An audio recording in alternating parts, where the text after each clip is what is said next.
Hey guys, tonight we're stepping straight into the dim glow of an early colonial American parlor. Picture it, the fire's low, the air is thick with the scent of wood smoke and boiled wool, and somewhere behind you a stern chaperone rustles in her chair, never quite taking her eyes off you. Your heart beats just a little faster, not with passion, but with the mortal terror that you might spill your cider on the one rug your host owns. You can practically hear the ticking of the clock, except it's actually a neighbour's bored child tapping her shoes in time to your awkward attempts at small talk. Colonial America's marriage customs weren't just peculiar, they were a unique blend of survival strategy, religious duty, and public spectacle. Forget dreamy candlelit dinners, you're far more likely to be sitting in a drafty room, clutching a slightly bruised apple, and hoping you don't say something scandalous like "nice weather we're having." The stakes? Well, in a tiny community where everyone knows your business, and your mothers and your great uncles, it's not just your heart on the line. One wrong move, and you could be the talk of the town for weeks. You probably won't survive this with your dignity entirely intact. So, before you get comfortable, take a moment to like the video and subscribe, but only if you genuinely enjoy what I do here. And don't forget, I'd love to know where you're listening from. Drop your location and local time in the comments below. Now dim the lights, maybe turn on a fan for that soft background hum, and let's ease into tonight's journey together.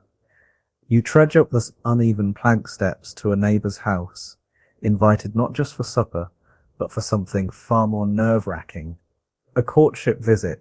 The room is arranged with deliberate discomfort, a pair of hard wooden chairs facing each other, perhaps a chaperone seated unreasonably close by, knitting with suspicious vigour. The fire doesn't quite warm the corners, and the candles gutter in their holders, casting shadows that stretch across your fidgeting hands.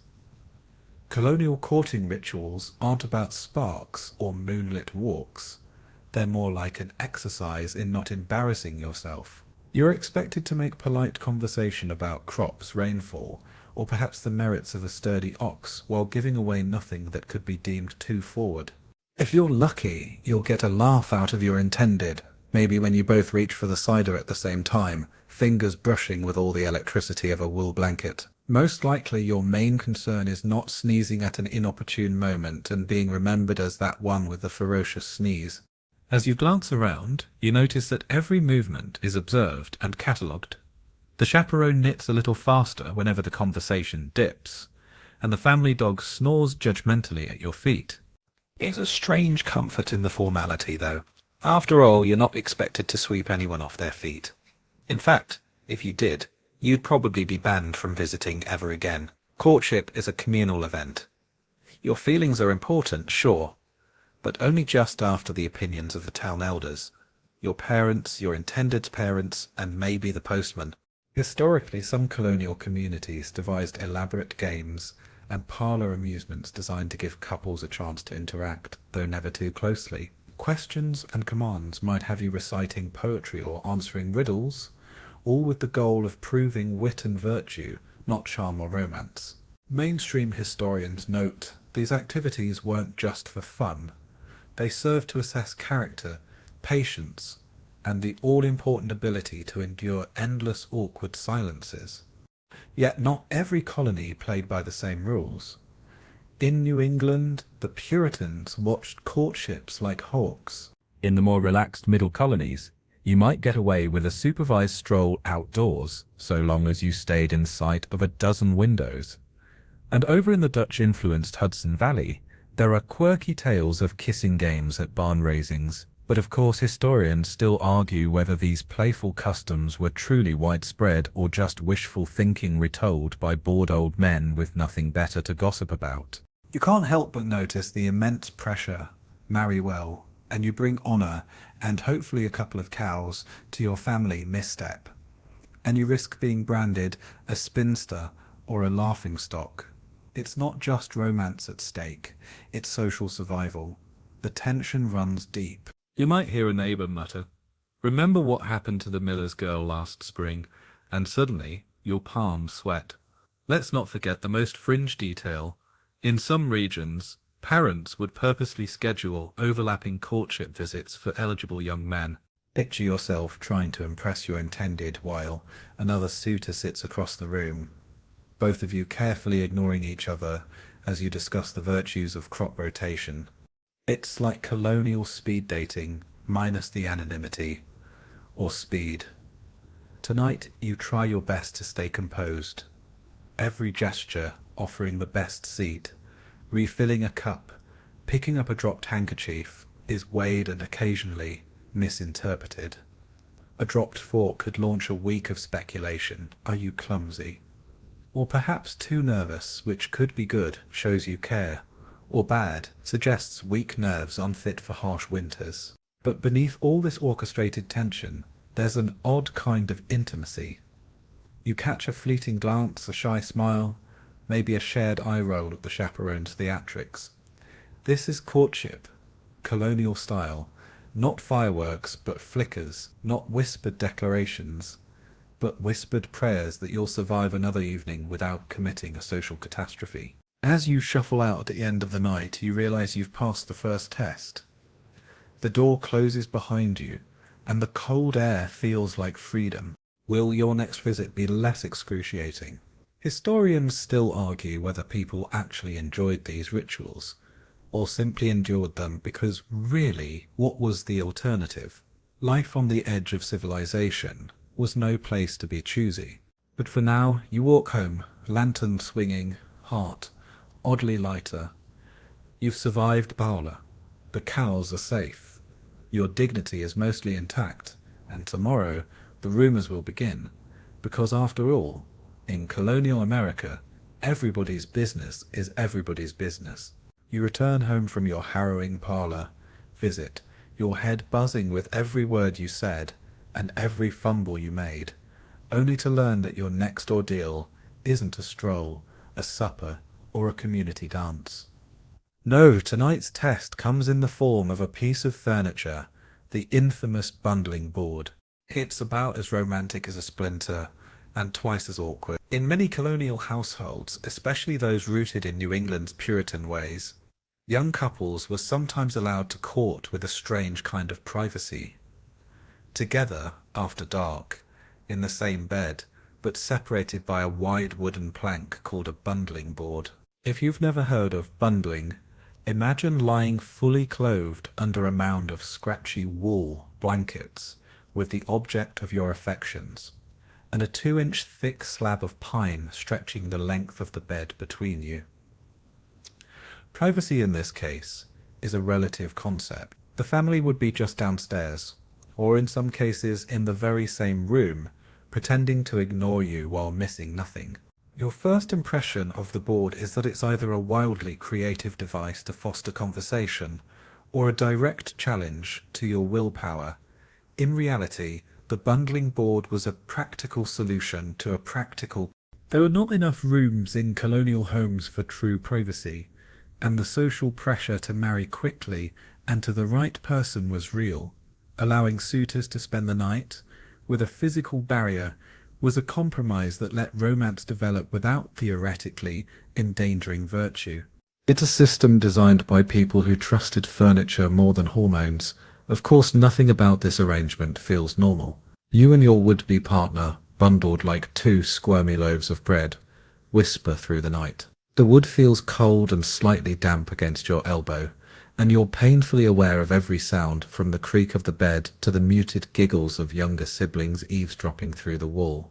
The only thing separating you from complete scandal is that trusty board and the threat of having to explain yourself to an entire congregation if things get out of hand. There's a mainstream historical fact here. Bundling was a widely recognized colonial practice, especially in rural New England and parts of the middle colonies. Some towns even had established bundling beds for courting couples, a sign that for all their rigidity, communities acknowledged the need for a bit of flexibility. Yet, historians still argue whether bundling was ever as innocent as church records claimed.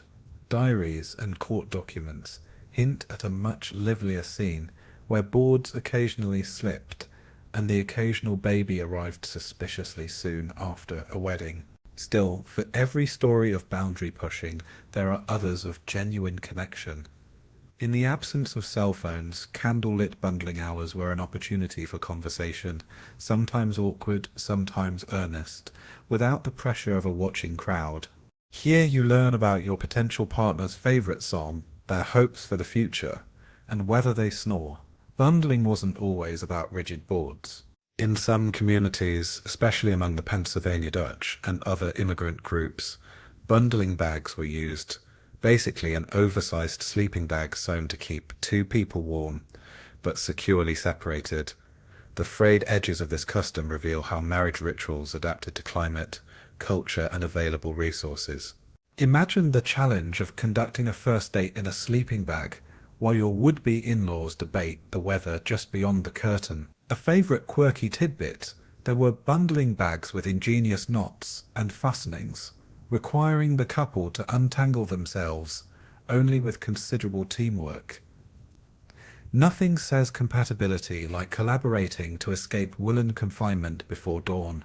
If you think modern dating apps have strange icebreakers, colonial America would like to offer you a literal knot to untie.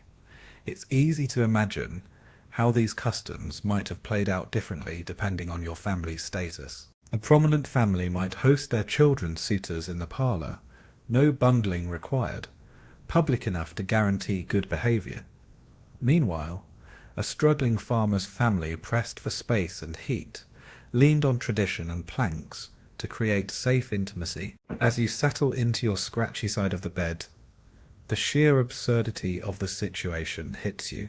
Here you are, caught between courtship and scandal, hoping the board holds, and not just physically.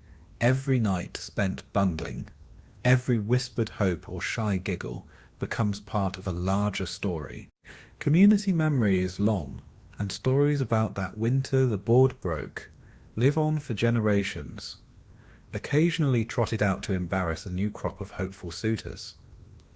Some argue bundling was a genuinely effective way to slow down romance, to force would-be couples to actually talk. Others claim it was an elaborate charade that everyone pretended to believe in, while quietly forgiving the inevitable consequences. After all, colonial society needed marriages to keep growing. You're left, as always, with a question. Did the bundling board truly keep young hearts pure, or was it just a wooden invitation to test boundaries? Either way, as the candle burns down, you finally drift toward sleep, soothed more by exhaustion than passion.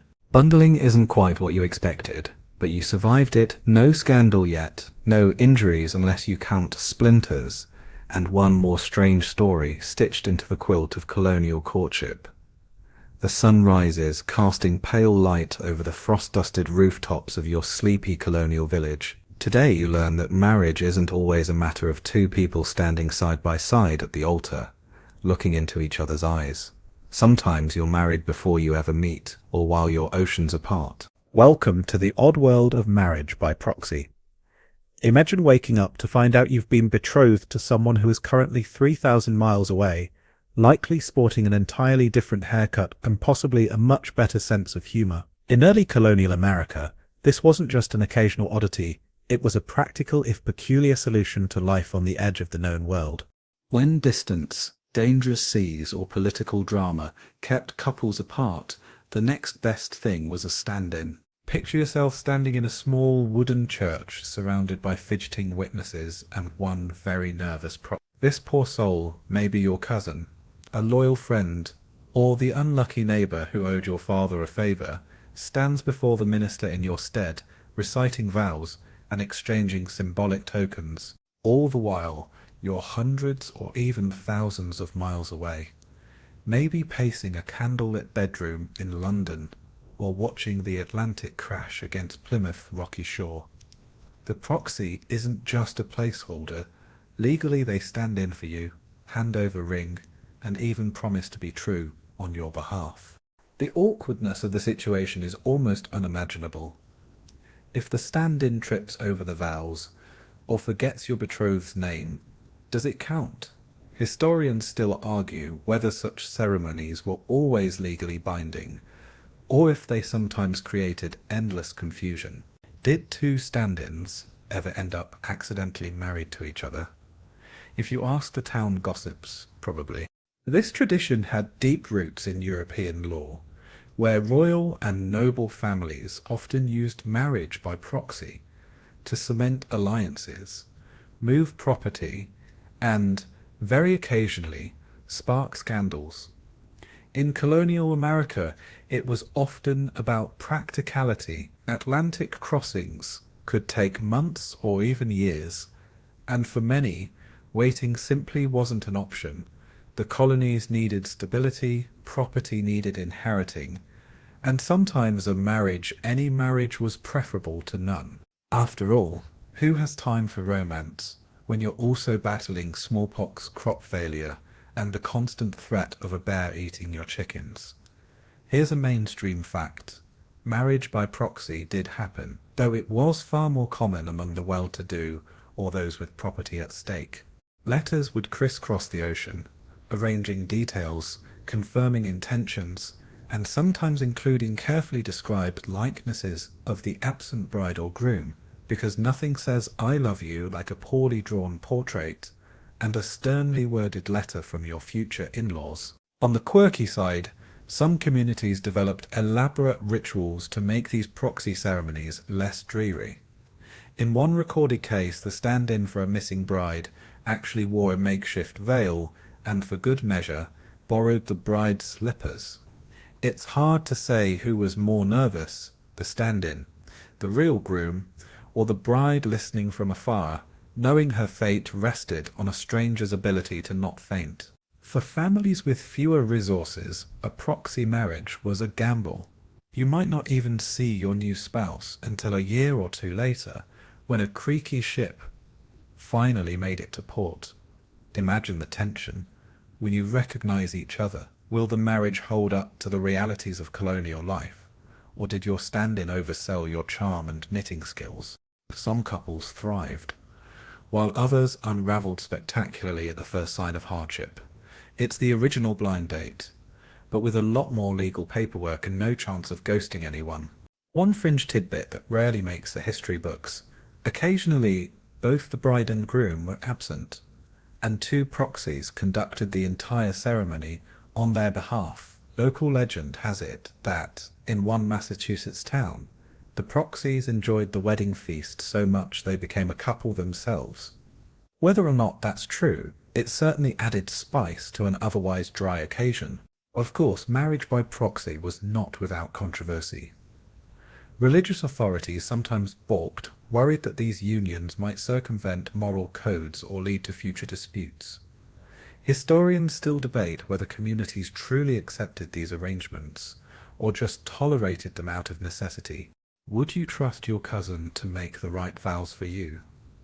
Would you feel truly married, standing halfway around the world while someone else slipped a ring on your absent finger? Despite the oddness, marriage by proxy offered real hope and security in a world where separation was often beyond anyone's control. It gave families a way to cement ties, protect inheritances, and just maybe find happiness at the end of a very long journey. The downside? You're stuck with whatever rumors the proxy manages to generate, especially if he's known for dramatic storytelling or an inability to resist the punch bowl at the after party. So tonight, as you drift into sleep, imagine a world where you might be married tomorrow, even if you're still waiting for your ship to come in. It's not the fairy tale ending you'd see in a movie, but in colonial America, practicality almost always won out over passion. And if nothing else, you'll have a story to tell, one that starts with the phrase, "You'll never believe who stood in for me at my wedding." The morning mist curls along the muddy lane as you shuffle toward your neighbor's farmhouse, clutching a woven basket. Today's mission is not romantic, at least not by modern standards. You're here to negotiate the finer points of a marriage agreement, and it's less about hearts and flowers, more about livestock and linens. Yes, in early colonial America, the union of two people is often sealed not with whispered words, but with the clink of coins and the oinking of pigs. Welcome to the world of bride price and bartering, where love might be blind, but it's definitely not free. You glance at the list in your hand. 3 healthy chickens, 2 bolts of homespun linen, a cask of cider, and, if your luck holds, the promise of a sturdy milk cow. As you enter the kitchen, you see the future bride's father already sizing you up like a merchant at market, his eyes darting from your boots to the basket. This isn't a one-sided affair, though. Your own parents are there too, armed with opinions and memories of every marital exchange that's ever happened in town. The negotiations are performed with a solemnity usually reserved for funerals. Every item on the table represents weeks or months of labour. The chickens, raised from hatchlings, kept safe from foxes. The linen, woven during long dark winters. Even the cider carries with it the memory of autumn harvests. You watch as your father tries to play it cool, feigning indifference to the goat tied up outside, while your mother pointedly mentions that last year's bride came with a brand new spinning wheel. This practice of dowries, bride prices, and exchanges is a mainstream fact of life in colonial America. Depending on where you live and which cultural traditions your family carries, the exact items might change, but the concept remains the same. In English and Dutch settlements, the bride's family often provides a dowry, household goods, land, or money meant to help the young couple set up a home. In other cases, the groom's family pays a bride price to compensate the bride's parents for the loss of a hard-working daughter, who, let's face it, probably does more before breakfast than most of us manage in a week. Yet, historians still argue whether these transactions were truly about economics, or if they carried deeper social meanings. Was a dowry just insurance against future hardship? Or was it a way for families to subtly rank themselves against neighbours? In some circles, the bigger the dowry, the higher the bride's social standing and the juicier the gossip, if the union fails to last. It's not all solemn exchanges, though. Fringe stories abound, like the tale of a groom in rural Virginia who, lacking anything valuable, famously bartered his prized pet turkey for his beloved. The turkey, it said, strutted around the wedding feast as a sort of feathery best man, and the marriage lasted longer than most. Another quirky tidbit: in some outlying settlements, families have been known to throw in a barrel of pickles, a well-made hat, or even a reliable axe as part of the deal. Nothing says everlasting love like the promise of decent headwear. You try to keep a straight face as the negotiations continue. The bride-to-be hovers in the next room, listening to every word. In some households she may even have a say, though more often her opinion is filtered through the family grapevine. Occasionally a wise grandmother or meddling aunt will insert herself, advocating for more blankets or a better brand of soap. It's a group effort, and the tension is palpable. Modern ears might cringe at the transactional nature of it all, but in a world where survival is a daily struggle, every item is an investment in the future. With each hen and bolt of cloth, you're not just buying into a marriage, you're securing your next winter, hedging against bad harvests, and creating alliances that might mean the difference between comfort and catastrophe. There are, of course, regional differences. In New England, where Puritan values run deep, the dowry is practical, maybe a cow or a spinning wheel, and, if you're lucky, a sturdy feather mattress. In the more cosmopolitan middle colonies, you might find silver spoons, books, or the occasional heirloom clock changing hands. Down in the southern colonies, the stakes are higher. Land, livestock, and even enslaved people become part of the grim arithmetic of marital union. You notice how careful everyone is to maintain dignity throughout the negotiation. The bride's father never looks too eager, and your own family is careful not to overplay their hand. It's a delicate dance, somewhere between commerce and ceremony, with each party hoping to walk away feeling just a little bit cleverer than the other. As the agreement is finally struck, a handshake, a nod, perhaps the solemn passing of a pewter mug, The mood shifts. Tension gives way to relief. Sometimes even laughter. The turkey, if present, gobbles its approval. And somewhere in the shadows, the bride and groom share a quick conspiratorial glance, perhaps reassured that if nothing else, their marriage will always be remembered for the great pickle barrel debate of... Of course, the local minister must eventually bless the union, but it's the bartering that cements the marriage in the minds of the families. Years from now, people will recall your wedding not by the number of guests or the taste of the cake, but by whether you managed to secure a second cow or ended up with the world's most opinionated turkey.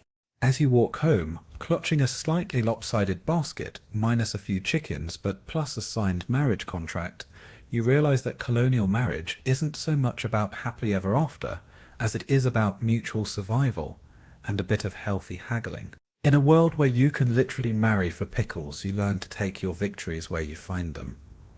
The newly minted agreement sits heavy in your pocket as you step out into the afternoon haze. It's official. You're one step closer to being married. But the next obstacle isn't a secret rendezvous, a wooden barrier, or a bartering table. No, now your fate is in the hands of the colony's most formidable force, the local matchmakers, a crew of town elders and busybodies with a knack for helping you find the right path, whether you want their help or not. You might imagine a matchmaker as some mystical old woman, humming over a bubbling cauldron and reading tea leaves. But in early colonial America, matchmaking is far less mystical and much more institutional. Think of a committee meeting at your least favorite workplace. Only everyone is twice as nosy and 3 times as invested in your personal business.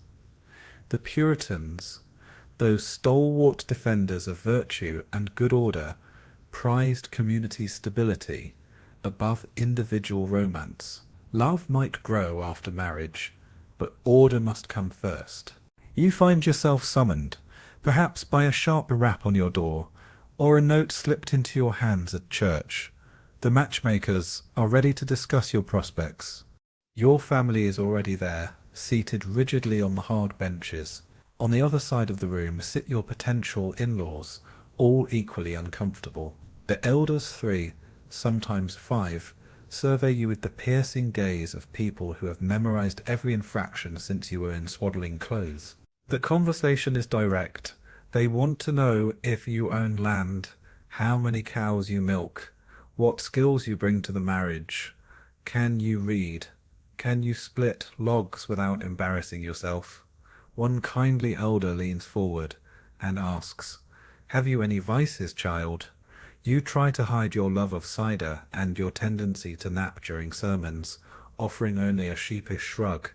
Mainstream historians note that Puritan matchmakers were often ministers or respected townsfolk, tasked with keeping the peace and upholding community values. Their approval wasn't just a courtesy, it was a requirement. Without it, you might find your intended partner suddenly less available for bundling, or your name dropped from the prayer list, which in colonial America was a fate worse than public stocks. And so, the questioning continues. They weigh your reputation, your work ethic, your church attendance, and not least, your ability to produce grandchildren, preferably a dozen or more, to populate the colony and hedge against high mortality. Every answer is measured, every hesitation noted. The air in the room is thick with the scent of fear, sweat, and fresh-baked bread. Someone always brings bread. Of course, these matchmakers are not above the occasional fringe maneuver. Stories float through the colonies of matches made and unmade by rumour, or by the strategic intervention of a well-connected neighbour.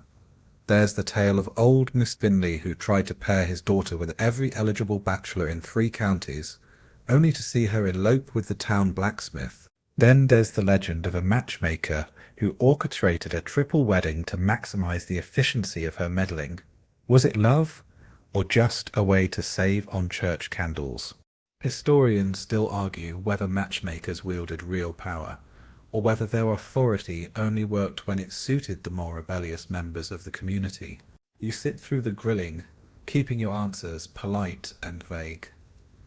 When asked about your intentions, you recite the expected lines: to build a good home, to work hard, to honor God, and maybe to keep the goats out of the kitchen for once.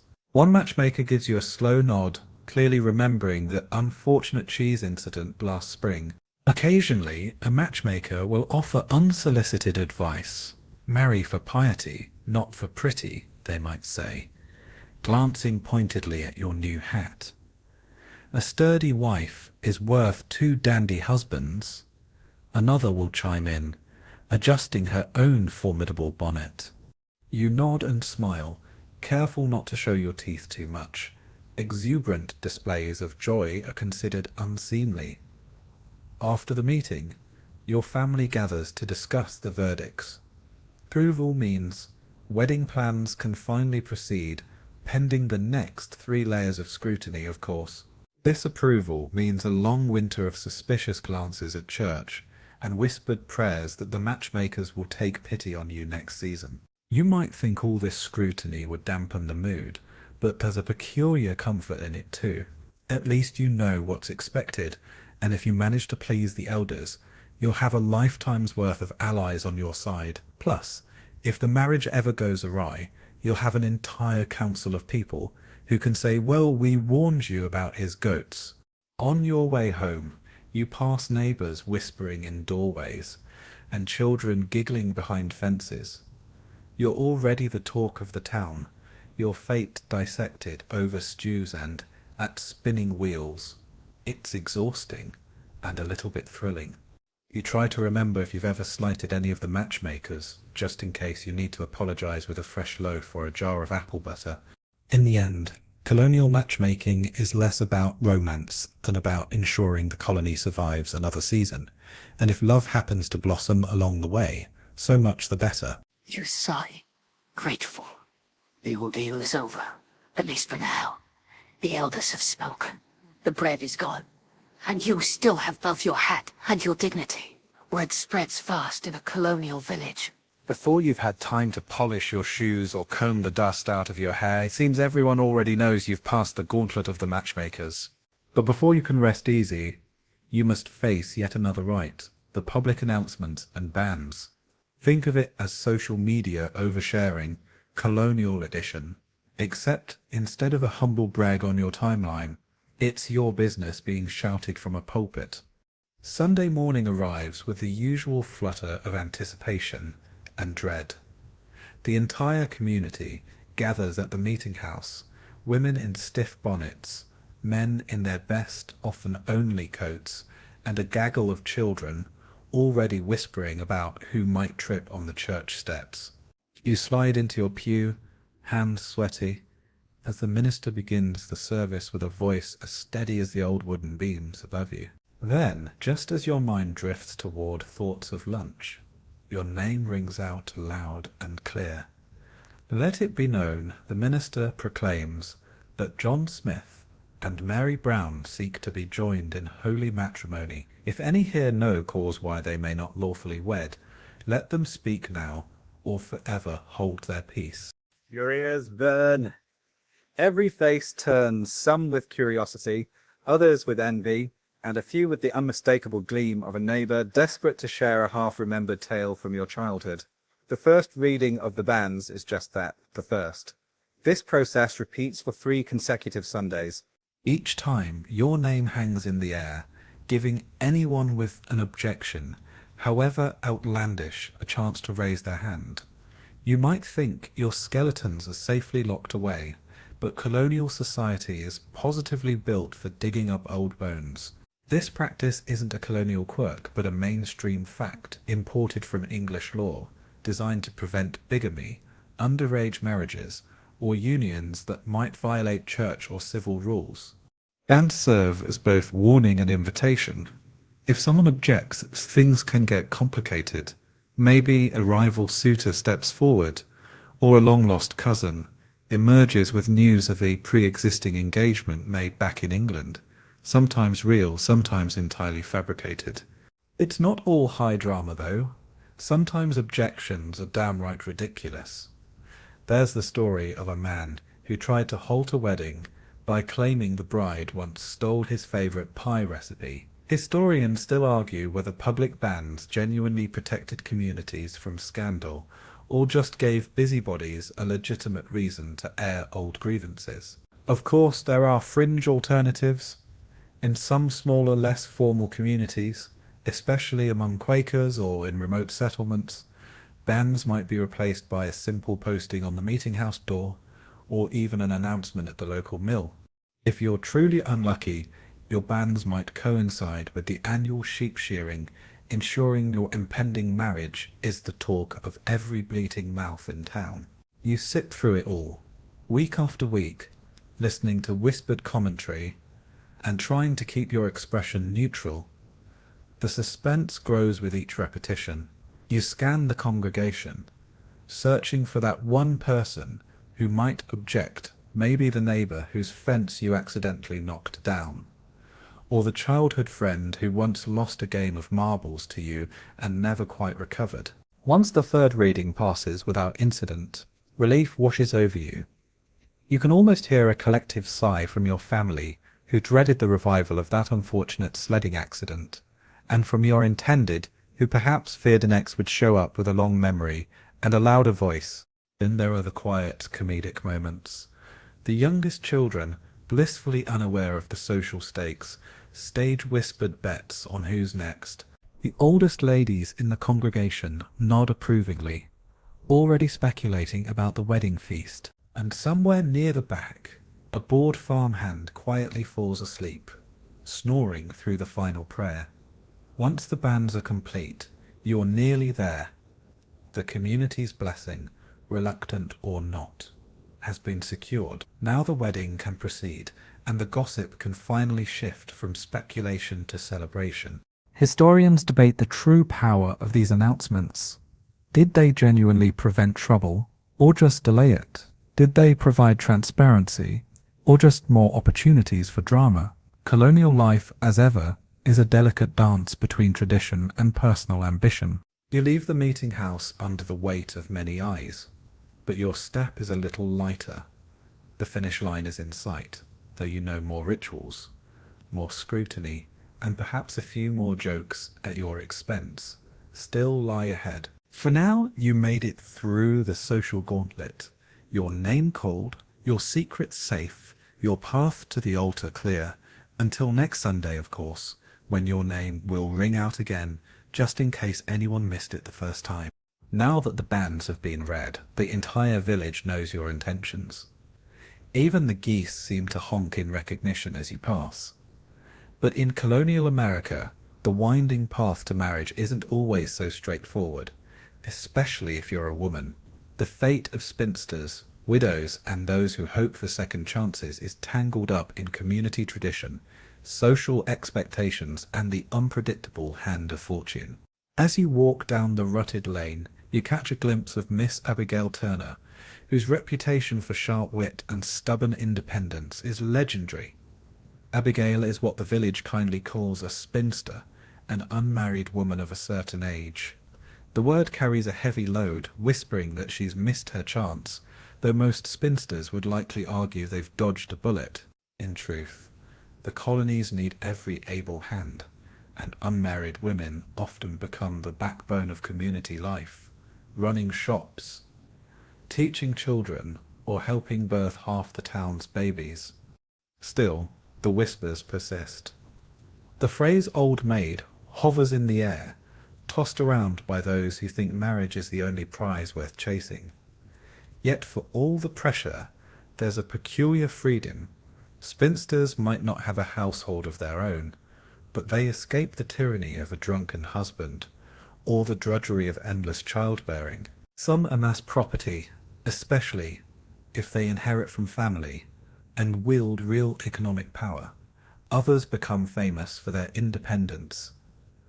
There's an oft-repeated story of one Miss Eliza, who outlived 3 betrothals and ran her own bakery, her bread the envy of married and unmarried alike. Historians still argue whether spinsterhood was a curse or, secretly, a coveted status for the clever and resourceful. Then there are the widows, women who have survived husbands lost to fever, accident, or war. Widowhood is both a badge of sorrow and a new beginning. The law allows widows certain rights to keep a portion of the estate, to run a business, even to remarry if the spirit moves them. And it usually does, given the labour shortage. A widow is sought after in her own right.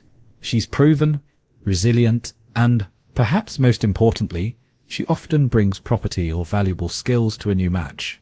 Remarriage is a brisk business. You see it everywhere. A man's wife dies and within months, sometimes weeks, he's courting again, not out of coldness but of necessity. Colonial life is relentless. Fields need ploughing, children need feeding, and nobody wants to face a New England winter alone. There's an old joke that widowers wait only as long as it takes for the morning bread to go stale before seeking a new partner. Widows too may remarry quickly, sometimes to younger men, a small but notable fringe in the courtship market. The occasional eyebrow raises, but mostly people nod in pragmatic understanding. Life for those on the second or third round of marriage is its own delicate dance. Blended families abound, with stepchildren, half-siblings, and all the attendant drama. You overhear neighbours debating whether Mr. Parsons' new wife should inherit his old wife's geese, or if the flock should go to the children. There's never a simple answer, and the arguments often last longer than the marriages themselves. Of course, not everyone finds another match. Some, like Abigail, decide enough is enough. You spot her now, sharing a laugh with a blacksmith, her eyes glinting with the satisfaction of a life lived on her own terms. Others continue to search, pinning hopes on new arrivals or distant relatives. Occasionally, a widow and a spinster join forces, sharing a household, pooling resources, and confounding gossips who can't quite categorize their relationship. One quirky tidbit: in certain villages, there's a custom of the widow's bench, a place by the meeting house door where eligible widows would gather after Sunday services, offering silent invitation to any brave suitor willing to try his luck. The more entrepreneurial widows even brought samples of their baking to sweeten the deal. Scholars still debate how these non-traditional families were viewed. Some argue that practical need overrode social prejudice, while others insist the stigma lingered. Yet, the record books are full of families built on second chances, patchwork lineages that would make any genealogist sweat. For every story of heartbreak, there are tales of hard-won happiness. A spinster opens a school, a widow becomes a midwife, a blended family carves out a place at the village table. The road may not be smooth, but it's undeniably real, and sometimes unexpectedly joyful. So as you make your way home, you realize that in colonial America, marriage is rarely the tidy ending found in fairy tales. It's more like an ongoing negotiation, a living, shifting partnership shaped by luck, wit, and a healthy dose of stubbornness. Whether you marry once, twice, or not at all, the path is yours to walk. You tip your hat to Miss Abigail, who nods back, her smile sly, her independence hard-won and unapologetic. Your path takes you next to the home of your betrothed, where the whole household is abuzz with nervous anticipation.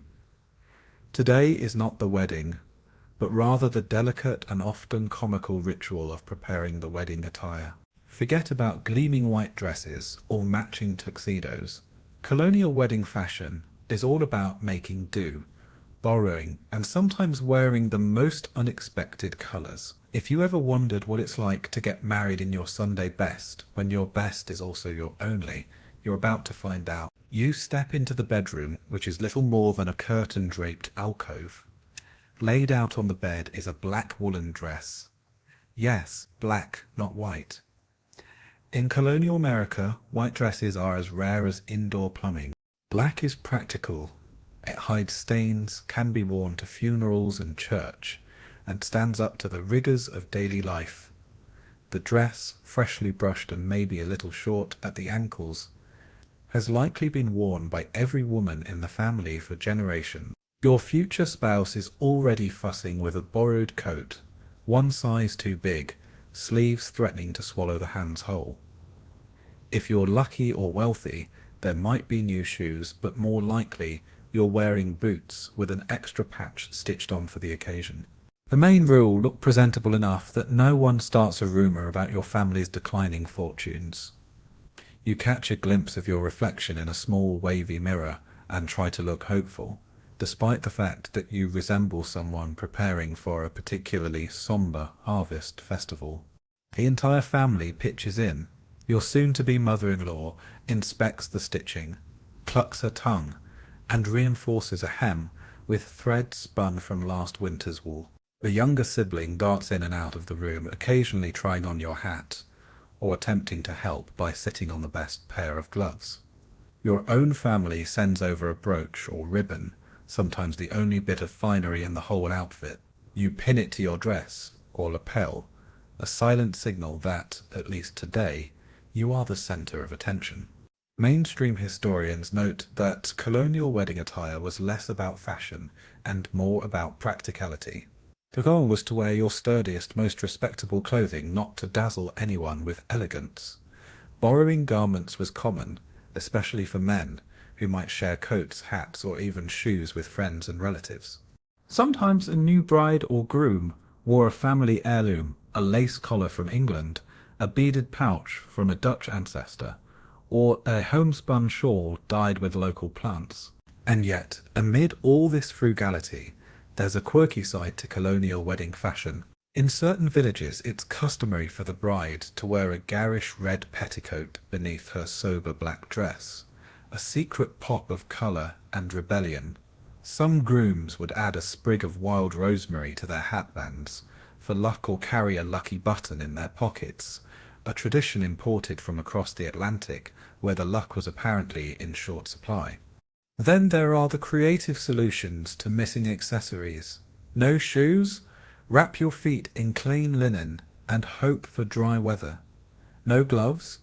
Borrow a pair from the neighbour, even if they're 2 sizes too small. One legendary tale tells of a groom who, having lost his only hat to a runaway pig the night before, tied a kerchief around his head and faced the ceremony with the kind of dignity only desperation can muster. Historians still debate how much these practical approaches affected the emotional weight of the ceremony. Did wearing borrowed clothes make the day feel less special? Or did it add a sense of shared community? Everyone investing a little in the new union. Some say it built solidarity. Others suspect it made for the world's most awkward family photos. If only they'd had cameras. Despite the occasional laugh, these rituals bind families together. Each borrowed item carries a story: who wore it before, who patched it up, who danced in it last. Your mother reminds you that her wedding dress was originally her cousin's, and before that, her grandmother's. The local minister, never one to pass up a joke, claims he's married half the town in the same 3 coats. At last, after hours of pinning, stitching, and restitching, you're ready. The outfit is imperfect but heartfelt, a patchwork of past and present, a promise of future thrift. You stand in the crowded room, accepting compliments that are half genuine, half thinly veiled advice. You're ready, or as ready as anyone ever is. The day before the wedding, you take one last look at yourself, patched, pinned, and proud. There's comfort in the tradition, even the quirks. You belong to a long line of practical romantics, united not by silk or satin, but by shared stories, laughter, and just a hint of rosemary.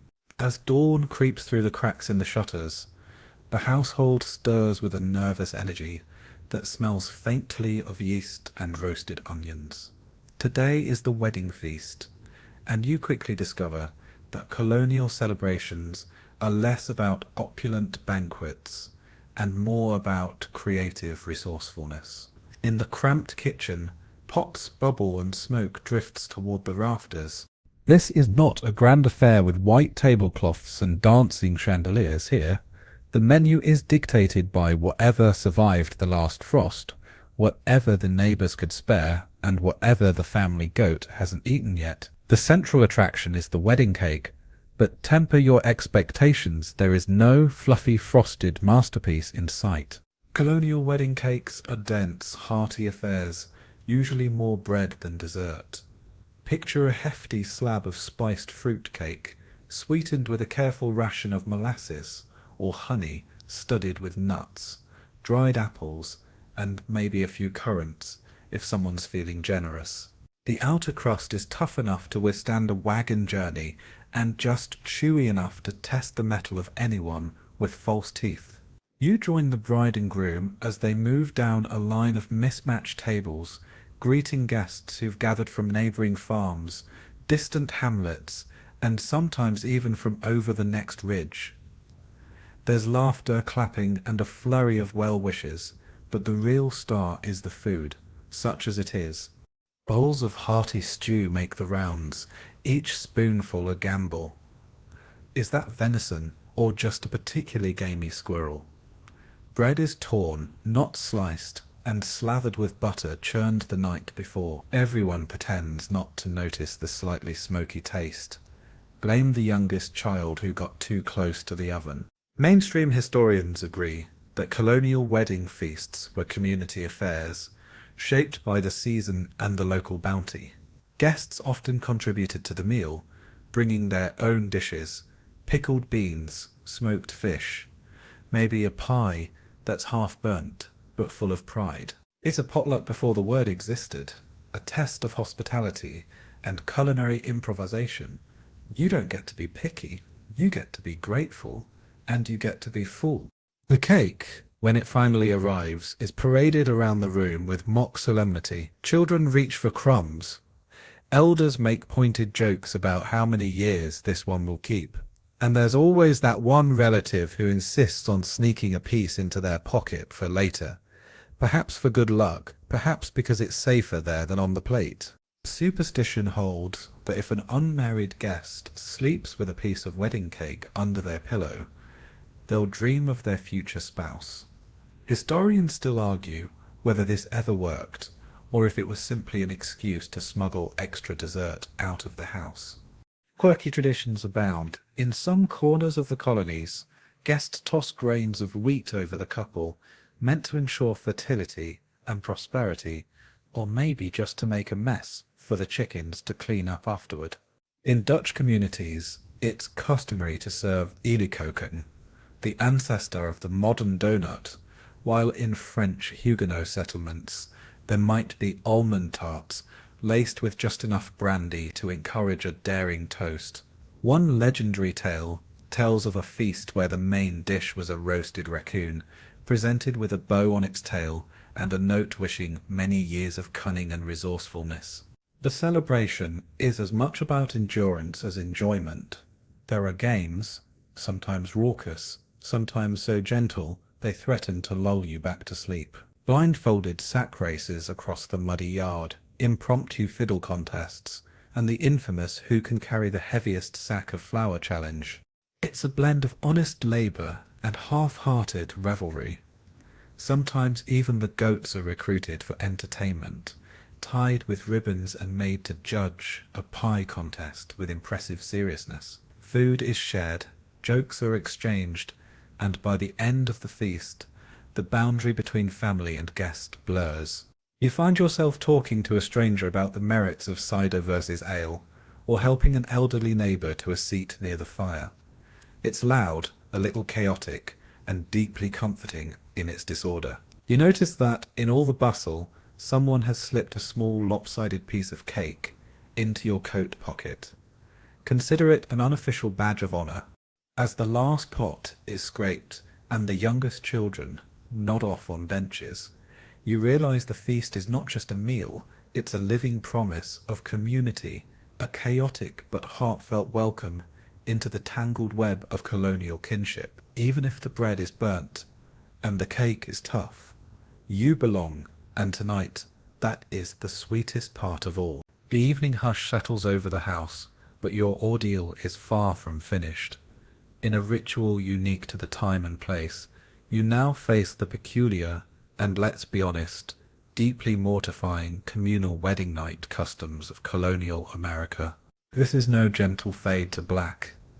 Instead, your private moment is transformed into a public event, with half the town eager to play their part in ushering you into matrimonial bliss, or at the very least, mutual embarrassment. You retreat to your chamber, hoping for a moment of peace, but footsteps and muffled laughter betray the presence of well-meaning relatives lurking just outside. In some communities, the newlyweds are subjected to the bedding ceremony.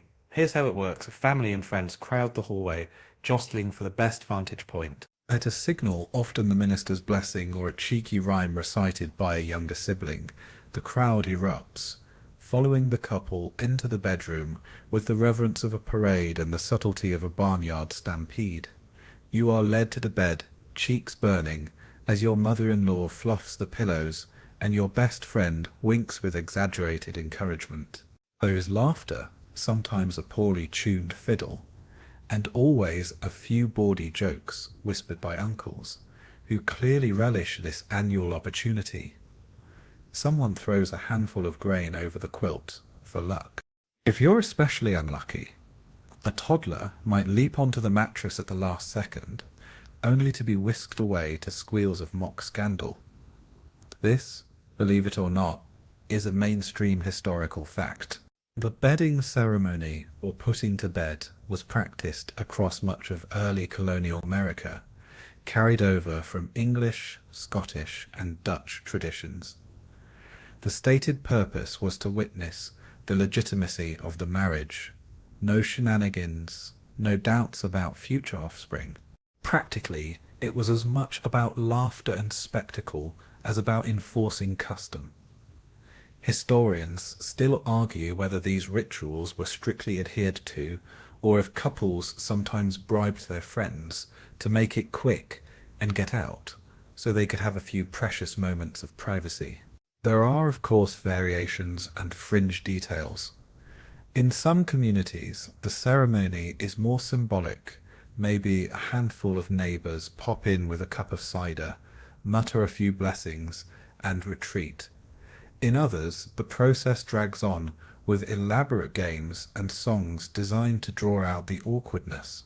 One New England legend tells of a group of pranksters who filled a couple's bed with dried peas, resulting in a restless night and a running joke that lasted for years. Another favorite is the chivri or charivari, a raucous serenade of pots and pans, cowbells and noisy neighbors parading around the house. The goal is to embarrass, certainly, but also to initiate the couple into the wild unpredictability of married life. You, the blushing newlywed, endure it all with stoic grace, or at least you try. Your partner squeezes your hand under the blanket, both of you suppressing giggles and praying for a quick exit. The final act is a ritual toast. Mugs of cider or ale clink together as someone makes a joke about fruitful unions or many healthy calves. The last guest finally files out, and the door closes, leaving you in a blissful, if still slightly mortified, silence. But you're not quite safe. Outside, the village boys are likely preparing another surprise. The charivari could start up at any moment, a cacophony meant to keep you awake and on your toes. You might even find your front door tied shut, or a bucket of water perched atop the frame. The community, it seems, is determined to make sure you never forget this night. Historians debate the true origins and intentions behind these customs. Were they meant to protect young couples, ensure social stability, or simply provide a rare excuse for mischief and camaraderie? Did the public spectacle ease the anxiety of the new union, or add layers of anxiety that lasted a lifetime? You may never know, but as the laughter fades and sleep finally tugs at your eyelids, you're grateful for the peculiar solidarity of it all. And so, your wedding night in colonial America draws to a close, not in isolation, but enveloped by the relentless, often ridiculous affection of your entire village. If you manage to sleep through the racket, you'll wake up with a new spouse, a new story, and a slightly less private sense of what happily ever after really means. Morning arrives with the sound of church bells and a faint whiff of embarrassment still clinging to your pillow. You made it through the public spectacle of the wedding night, but as the sun peaks over the fields and the gossip begins its slow circuit around the town, a new kind of tension settles in. Marriage in colonial America is not always till death do us part. Sometimes, as you quickly realize, things go spectacularly sideways. Welcome to the shadowy world of annulments and colonial scandals, where slipping out of a bad match is as complicated as getting into one. You trudge down the lane, passing neighbors who can't resist a knowing smile or a barely veiled question about how the night went. In this world, privacy is a rare luxury, and secrets are an endangered species. If your marriage has already started to wobble, maybe your spouse snores loud enough to wake the cows, or maybe you discover a hidden fondness for gambling debts. News travels fast. The more spectacular the failure, the faster it spreads. Annulments are rare, but they do happen. You find yourself sitting in a cramped, stuffy room, sometimes a parlour, sometimes a makeshift courtroom, where the minister or a magistrate listens to your tale of woe. Mainstream historians confirm that annulments in colonial America were permitted, but only under strict circumstances: fraud, impotence, bigamy, or being forced into marriage under duress. Proving any of these is another matter entirely. You might need a parade of witnesses, a doctor with questionable credentials, or a stack of letters written in increasingly dramatic handwriting. Scandal can erupt over the simplest things. There's the famous case of the tailor's wife, who vanished one spring, only to be discovered months later living in the next colony with a shoemaker. Or the story of the schoolmaster who married two sisters in two different towns, never realizing they were cousins until a travelling merchant spilled the beans at a market. Historians still argue whether these tales are true, exaggerated or entirely invented by neighbours with too much time on their hands and not enough chores. Fringe tidbits surface everywhere. In some coastal villages, the local magistrate was so swamped with annulment requests that he kept a special scandal ledger, a secret book listing every juicy detail for his own amusement. There were whispers of a couple who, unable to stand each other after one particularly disastrous harvest, staged a fake haunting to convince the minister their marriage was cursed and should be dissolved. Did it work? No one can quite remember, but the story lingers like a stubborn fog. Of course, not every unhappy couple gets an annulment. More often, people simply live with their choices, comforted by the knowledge that everyone else is struggling too. Still, the threat of scandal is never far away. A poorly timed comment, a suspicious glance at the tavern, or a spat at the market can ignite weeks of whispered speculation. Your own marriage might be solid, or it might already show signs of trouble. Either way, you keep a careful watch on your words and actions, knowing that the price of failure is high. If you're clever, you steer clear of the more colourful characters, the neighbour who accidentally lets slip other people's secrets, or the distant cousin with an eye for dramatic storytelling. There's a grim kind of camaraderie in all this. You and your fellow colonists are united by the constant balancing act between duty, reputation, and the unpredictable weather of the heart. Some find solace in the knowledge that even the most notorious scandals eventually fade, replaced by fresher gossip, or sometimes by actual forgiveness. As you walk home, you pass the village green, where children play at court, accusing each other of outlandish crimes and staging mock trials. Their laughter rings out, a gentle reminder that today's scandal is tomorrow's bedtime story. If you're lucky, you'll stay out of the scandal ledger, or at least have your side of the tale told with a bit of humour. So you tighten your grip on your new reality, knowing that, in colonial America, the path out of a bad match is thorny, and sometimes the best you can hope for is to survive the season with your dignity and sense of humour intact.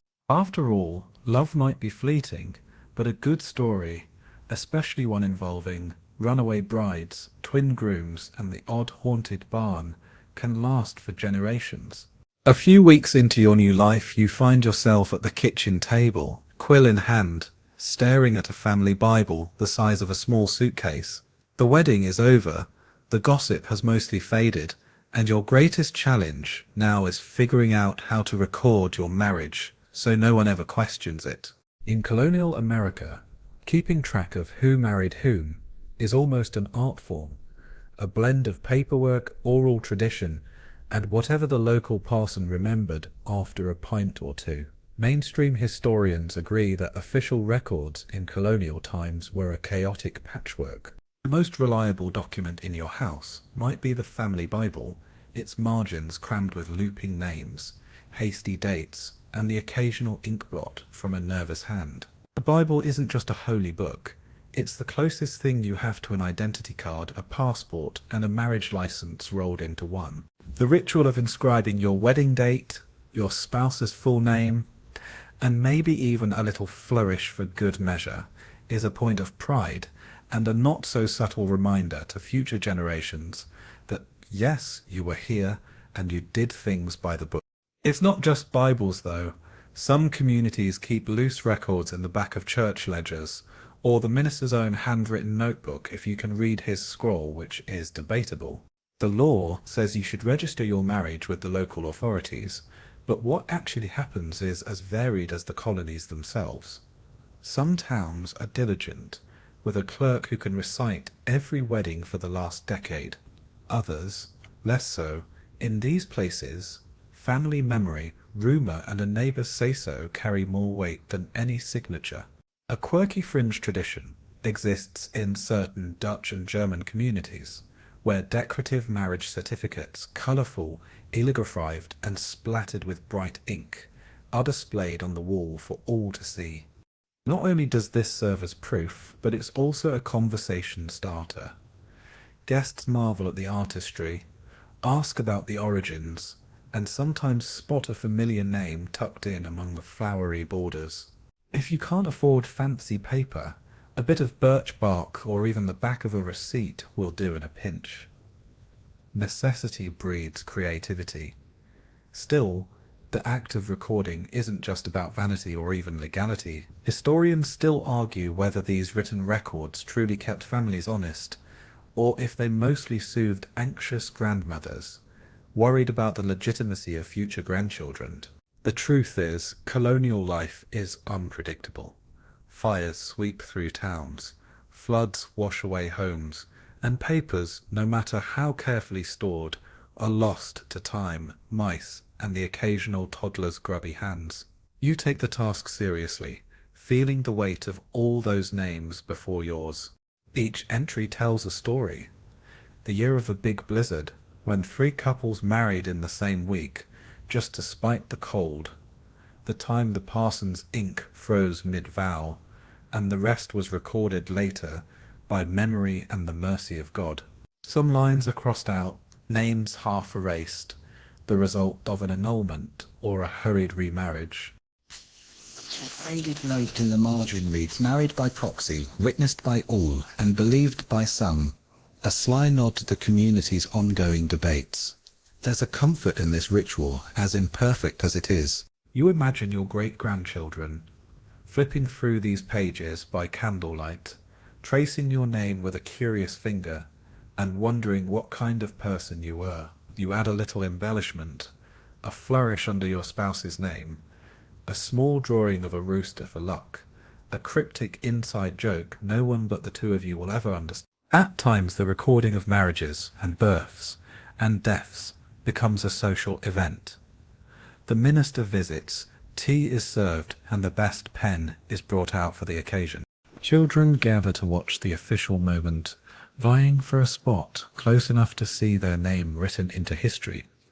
Even the family dog sometimes gets a mention, a testament to just how all-encompassing these ledgers can become. But for every careful entry, there are stories of mistakes, names spelled wrong, dates swapped, or entire marriages forgotten, until someone needs to prove inheritance rights. Family disputes occasionally flare up, with siblings arguing over which marriage counts, and whether Aunt Betsy was ever legally married to that mysterious traveller from Boston.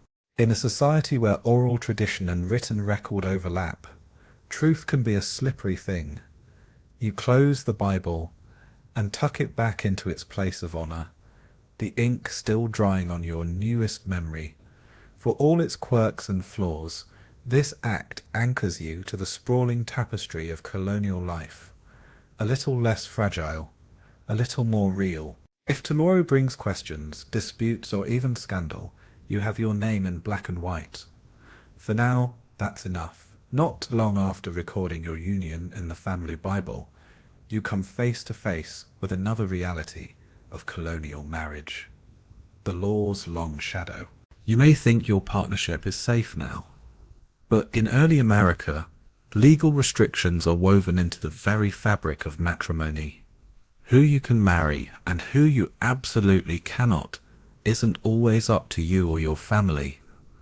Sometimes it's the work of lawmakers who never met you and frankly probably wouldn't like your cousin's bread pudding. As you haul firewood through the village square, you overhear neighbors talking, sometimes in hushed tones, sometimes with open frustration, about a couple whose wedding the law refused to recognize.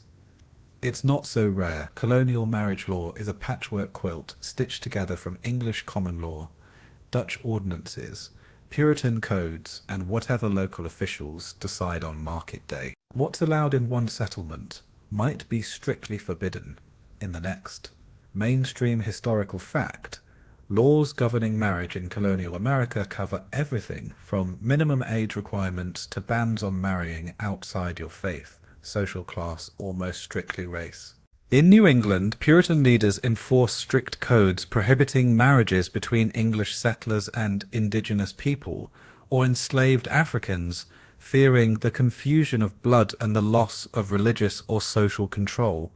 In Virginia and the southern colonies, these bans become law. Anti-miscegenation statutes appear as early as the 1660s, making it a crime, sometimes even a felony, to wed across the color line. The rules don't stop there.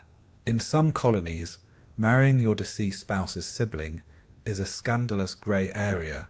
Some ministers allow it, others threaten excommunication. There are also complex cousin loopholes in certain Dutch or German communities. First cousins may marry with permission, while elsewhere the idea provokes outright horror and frantic. Historians still argue whether these bans reflect deep-rooted social anxieties, or if, as some claim, they're just tools for property control, keeping land and inheritance neatly contained. Of course, there's always around the rules for the determined or the desperate. Some couples elope to more tolerant towns, their journey the stuff of whispered legend. Two lovers slipping away at dawn, borrowing a neighbour's wagon, and returning a week later with a marriage certificate and sheepish grins. In other cases, a sympathetic minister might accidentally overlook a detail, performing the ceremony quietly, then slipping away before anyone can complain. Quirky tidbits abound. In Maryland, one infamous judge becomes known for his unpredictable rulings, sometimes granting marriage licenses to couples everyone else considers mismatched, other times denying obvious pairs for reasons only he seems to understand. One story tells of a couple forced to live on opposite sides of a county line because only one side recognized their marriage. On weekends they'd meet on the boundary to share supper, waving to nosy neighbors who couldn't decide whether to pity them or be jealous of all that personal space.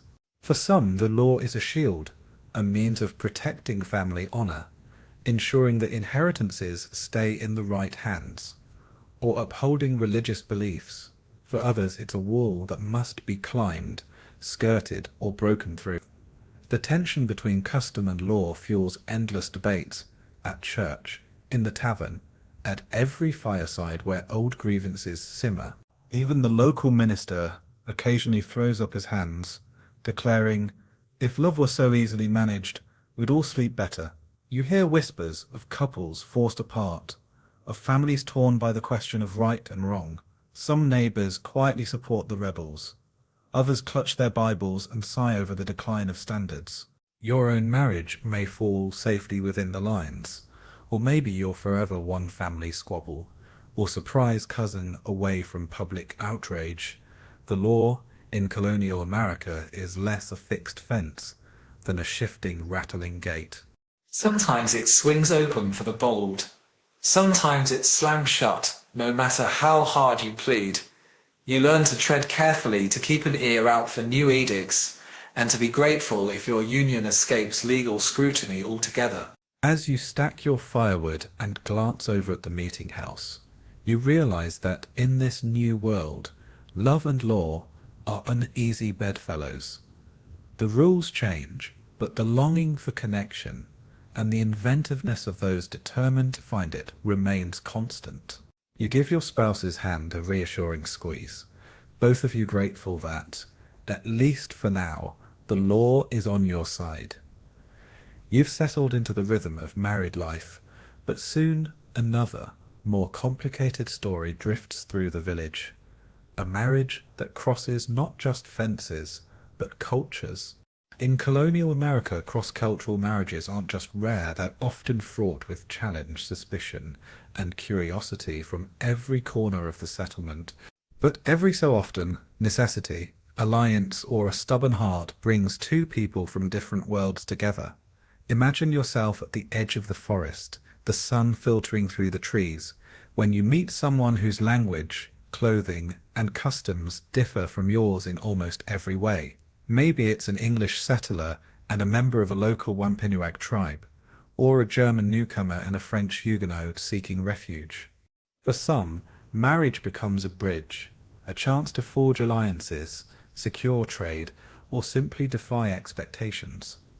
For others, it's a scandal, whispered about at every gathering, dissected by ministers and gossiped about over pickling barrels.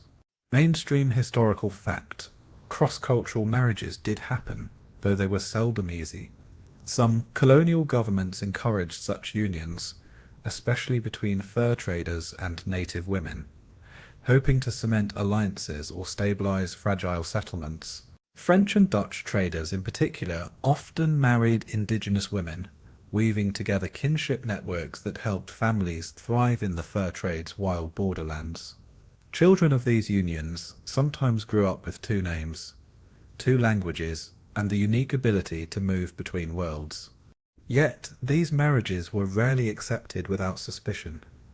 Historians still argue whether early colonists saw them as legitimate unions or as necessary evils, tolerated only when politics or survival demanded it. Laws in some colonies fluctuated wildly, one year permitting, the next forbidding, and always leaving families caught in the middle. Ministers might perform a hurried ceremony, then avoid the family for months to dodge community backlash. In Puritan New England, such unions were often outright banned, while in the Dutch Hudson Valley or the multicultural port of New Amsterdam, they might draw only a raised eyebrow and a knowing nod. Fringe customs flourished on the margins. Some cross-cultural couples developed private rituals, a secret exchange of tokens, a meal prepared from both heritages, or a blended naming tradition for their children. There are stories of Dutch brides learning to tan hides, of English grooms trying and failing to master the intricacies of indigenous cooking, and of German settlers charmed into planting French gardens, only to discover their rose was actually a particularly stubborn weed. But the road is rarely smooth. Families sometimes refuse to recognize the marriage, withholding property or inheritance. Neighbors debate whether the children count for membership in the church or community. The couple themselves navigate a minefield of misunderstanding, different ways of marking time, contrasting ideas about gender roles, and wildly divergent approaches to parenting, faith, and celebration. And yet, sometimes these unions thrive outlasting the skepticism, blending traditions and forging new forms of family. One legendary tale tells of an English woman captured in a raid and later choosing to remain with her adopted native family, marrying a local Sachem and becoming an indispensable bridge between cultures. Another speaks of a fur trader whose children became leaders in both French and indigenous circles, able to negotiate peace or stir up trouble with equal skill. You spot a cross-cultural couple at the market, their children switching easily between languages as they haggle for corn and trade stories about distant relatives. Their home is a mosaic of customs, baskets hanging beside pewter plates, the scent of wild sage mingling with roasted apples, lullabies sung in overlapping melodies. Some days they face suspicion, or even outright hostility. Other days they're quietly admired for their resilience, ingenuity, and stubborn refusal to let anyone else define what family means. Historians still debate whether such marriages changed the course of colonial life or simply reflected the complexity of an ever-shifting frontier. You wonder what courage it takes to build a life on the border between worlds, to forge love and kinship where others see only boundaries. As evening falls, you walk past their house, the glow of two cultures blending behind handmade curtains. You think, not for the first time, but sometimes the bravest act in colonial America is simply choosing whom to call your own. As the seasons turn and the leaves crisp to gold, you begin to notice a quiet undercurrent in village life. A handful of couples disappear for a day, sometimes two, only to return with nervous smiles and the faint dust of distant roads on their boots. Elopement, escape, and secret vows are as old as romance itself, and in colonial America they are as much about desperation and resourcefulness as love. You hear the first whispers at the market. Someone's daughter has run off with the blacksmith's apprentice. A pair of cousins vanished at dusk and turned up married by dawn, the ink on the license still drying. Parents grumble and neighbors shake their heads. But everyone listens. Elopement stories are catnip for a community where privacy is rare and rebellion is usually stamped out before it can take root. Why elope? Sometimes it's about love that defies the elder's wisdom or a match disapproved by the local minister. Sometimes it's simply the thrill of defying authority, of snatching a little freedom from the ever-watchful eyes of family and church. For many, though, it's the only path left when the rules of courtship and marriage are just too suffocating or too expensive. Maybe your families couldn't agree on the price of a goat, or maybe the matchmakers just didn't like your style. Mainstream historical fact: elopements in colonial America were not just the stuff of legend, but an ever-present possibility. Some were as simple as a midnight dash to a neighbouring town, where a sympathetic parson was known to ask fewer questions. Others were more daring: a stolen boat across a river, a nighttime ride to the edge of the colony, or a covert ceremony in the back room of a friendly tavern. The law might catch up later, but for the moment, love wins, or at least escapes. The risk, of course, is scandal. If caught, you could face public penance, a steep fine, or worse, disownment by your family.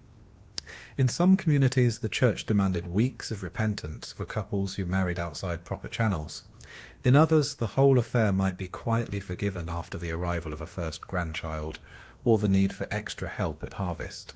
There are, of course, the memorable failures. One notorious tale speaks of a pair who tried to elope by canoe, only to tip over halfway across the lake. They were fished out by their would-be in-laws, wet and sheepish, and married by noon, if only to keep the peace. Another story features a runaway couple who, after much planning, discovered the local magistrate was their uncle, an awkward moment best handled with quick apologies and an extra pie for the family table. Elopement leaves a mark on the community. The rumour mill kicks into overdrive. Who helped? Who knew? Who should have stopped it? Neighbours debate whether to admire the boldness or sigh over the decline of good order. Historians still argue whether elopement truly signalled changing values, or whether it was simply a release valve for the pressure cooker of colonial conformity. One quirky fringe detail: in some villages it's believed that the path taken by an eloping couple becomes blessed. Future lovers follow the same road, hoping for a share of good luck, or at least the courage to face their own obstacles. There are even secret marks on fence posts or carvings in old trees, clues left by couples for those who come after. You cross paths with one such couple, their eyes still bright with mischief and relief. They tell their story in hushed tones, the details shifting with each retelling. Sometimes the constable was just behind them, sometimes the moon was full, casting silver shadows as they hurried through the woods. You smile, caught up in the thrill of it all. In a world where every move is watched and every love is tested, sometimes a leap into the unknown is the bravest and most memorable choice you can make.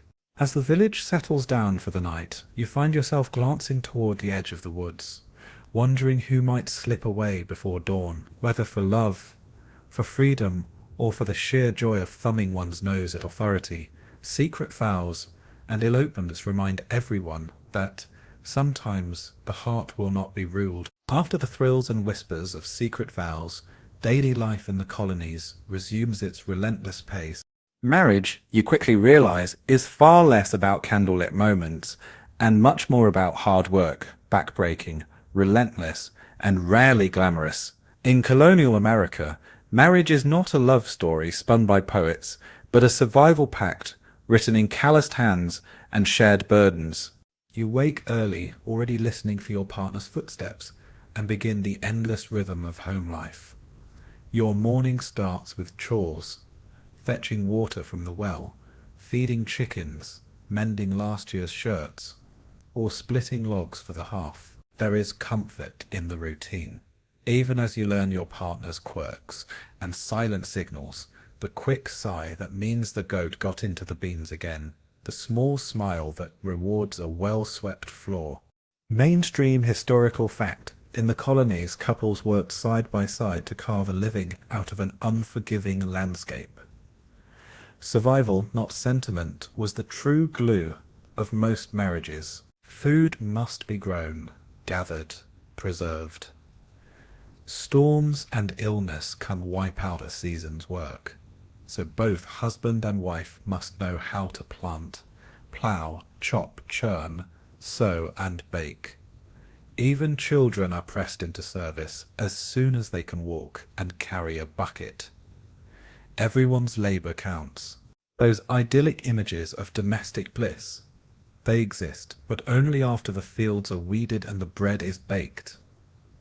Marriage as survival means expectations are practical, even unromantic. Your partner is chosen for their reliability, strength and skill, as much as if not more than their wit or good looks. You need someone who can stitch a wound or patch a roof, who knows when to harvest corn and how to keep raccoons out of the pantry. Historians still argue whether love blossomed in this soil of necessity, or if affection simply grew out of long days and shared hardship. Yet hardship breeds a peculiar intimacy. There's a camaraderie in washing clothes by the riverbank, in nursing each other through fevers, in planning the next season's planting by lamplight. Jokes become a lifeline. You tease your spouse for burning the porridge, and they remind you of the time you mistook a skunk for a stray cat. You find comfort in small routines, the way your partner turns down the bed, the exact place you keep the salt, the sound of laughter drifting out the open window. Of course, marriage as survival has its quirks. Some communities develop elaborate systems for sharing work between households. A bee is called spinning bee, quilting bee, barn raising, where neighbours gather to help each other, strengthening social bonds as well as muscles. One famous tidbit: during harsh winters, families would pile into a single room for warmth. Everyone sleeping close, sometimes with livestock tucked in nearby. Privacy is a rare luxury. You learn to communicate with a glance or a well-placed elbow. The struggle for survival blurs the lines between romance, partnership, and necessity. Sometimes spouses find themselves taking on unexpected roles. A husband injured by a falling tree might learn to spin wool while his wife runs the plough. A wife recovering from childbirth relies on her husband to nurse the baby, and mind the half. Flexibility is not just admired, it's required. You marvel at your partner's strength, their inventiveness, their stubborn refusal to let adversity win. Still, beneath all the sweat and soil, moments of genuine tenderness emerge. You share an apple by the fire, exchange stories from your childhood, or pause to admire the evening sky together. Sometimes, laughter is the only thing that stands between you and despair. Colonial couples develop a gallows humor, cracking jokes about the neighbor's eternally broken fence, or the minister's never-ending sermons. It's survival, yes, but it's also a kind of love story, a slow, steady warmth that endures long after the excitement fades. Historians debate the true nature of colonial marriage. Was it a matter of grit and necessity, or did true affection bloom beneath the hard exterior? You decide it's probably both, a partnership of equals forged in fire and mended with laughter. As the sun sets, you sit side by side on the stoop, feet aching, hearts tired but content. You watch the fireflies flicker in the growing dark, grateful for another day survived together. In the silence you realize that in colonial America, marriage isn't just about surviving, it's about finding someone who will weather every storm at your side, with a sturdy roof, a warm fire, and just enough jokes to make the struggle worthwhile. One chilly autumn morning, you hear a knock on the door, an old neighbor, breathless and eager for a cup of cider and a bit of gossip. Word has gotten out, a girl down the lane is marrying soon, and the whole village is abuzz. But as you sip your drink and listen to the chatter, it becomes clear that not everyone agrees on what old enough means. In colonial America, the age at which someone could marry is a subject of constant debate and sometimes uncomfortable reality. You watch the young bride-to-be in question, barely taller than the churn, hands still soft from childhood, eyes wide as she listens to her elders bargain over dowries and chickens. This scene isn't rare. In the colonies, life is uncertain, and families often arrange marriages for daughters, and sometimes sons, at ages that, by modern standards, seem shockingly young. Mainstream historical fact, legal minimums vary by colony, but it was not unusual for girls to wed in their early teens, and boys only a few years older.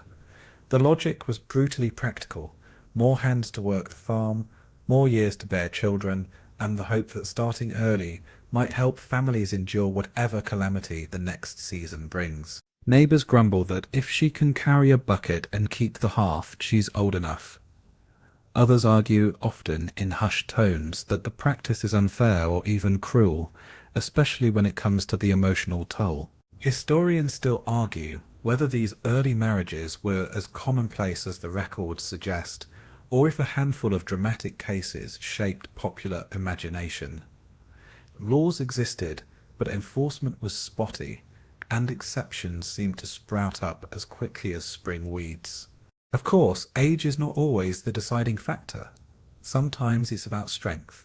Can the boy plough a field? Can the girl spin and bake? A fringe tradition emerges in some communities, the bucket test, where a potential bride is asked to carry a full pail of water from the well to prove her readiness for marriage. More than one love-struck suitor has been caught slyly removing a few stones from the bucket to help his intended pass. Not all child brides are pushed into marriage unwillingly. Some relish the idea of their own hearth and home, of escaping a crowded household, or simply of dressing up for a day. Others face the pressure of family need, or the not-so-subtle warnings that there may not be better options next year. Boys, too, are swept along, expected to work, provide, and become men while still learning to shave without nicking their chins. One story echoes through the village. A girl named Susanna, married at 13, outlived 3 husbands, ran a thriving farm, and became the best midwife in 2 counties. People debate whether her life was admirable, tragic, or simply typical, a testament to how blurred the lines between childhood and adulthood could be. Another tale tells of a couple who lied about their ages to marry, only for their secret to unravel at the baptism of their first child. prompting a storm of lectures and I told you so's from every elder in town. The debate continues at every table and every quilting bee. Is it better to marry early and face life's storms together? Or should children be allowed a few more years of innocence before taking up the burdens of adulthood? There are no easy answers, just stories layered upon stories, and the knowledge that life in the colonies rarely allows for perfect solutions. Some argue that early marriage provides security, especially in a world where disease, famine, or accident can leave a family short-handed in a heartbeat. Others push for change, slightly higher ages, more safe for the young, a little more room for childhood.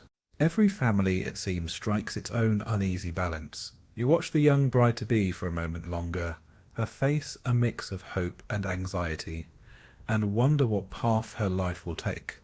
You know that, for all its hardships, colonial marriage is a journey, sometimes started before a person is ready, sometimes shaping them into someone stronger than they ever imagined. The village will watch, comment, and debate, but in the end, it's the couple themselves who must grow into their roles. As the leaves fall and the air turns cold, you stoke the fire, pour another cup of cider, and hope that time, luck, and maybe a little kindness will be on their side. There's a new chill in the air, and you notice it's not just the coming of winter. There's a heaviness in the village that comes from whispered questions, tense glances, and the distant sound of a couple's argument, echoing through thin wooden walls. Someone you know is trying to end their marriage. In colonial America, divorce is so rare it's almost a legend, yet the mere possibility is enough to rattle everyone's nerves. You cross the muddy road to the home of a neighbour, drawn by the scent of baking bread and the hope of news. Sure enough, the conversation is already turning. He's petitioned a court, someone says, lowering their voice and glancing at the window. You listen closely because a divorce is not just a private affair but a public drama, subject to scrutiny, pity, and endless retelling. Mainstream historical fact: colonial divorce laws are strict and inconsistent. In most colonies, divorce is nearly impossible. New England, with its Puritan roots, is the rare exception. Here, under certain circumstances, adultery, abandonment, bigamy, or failure to perform marital duties, a couple might secure a legal separation. Even then, it's a long, grueling process. Most other colonies recognize only annulment or private separation, forcing unhappy spouses to remain legally bound in all but name. Historians still argue whether the few divorces that occurred signaled a shift toward modern values, or if they were simply anomalies, tolerated only when no other option remained. You can almost hear the wheels turning in people's minds. If the tailor's wife could be granted freedom, what about the blacksmith's daughter or the miller's son? What line must be crossed? What story told to satisfy the judge, or more daunting still, the congregation? Divorce proceedings often play out in public, with witnesses called and dirty laundry aired for all to hear. Sometimes it's petty. Who owns the dog? Who gets the best kettle? Other times, it's heartbreakingly real. Tales of cruelty, violence, or a simple, insurmountable gulf between two people who started as partners and grew into strangers. One fringe tidbit floats around.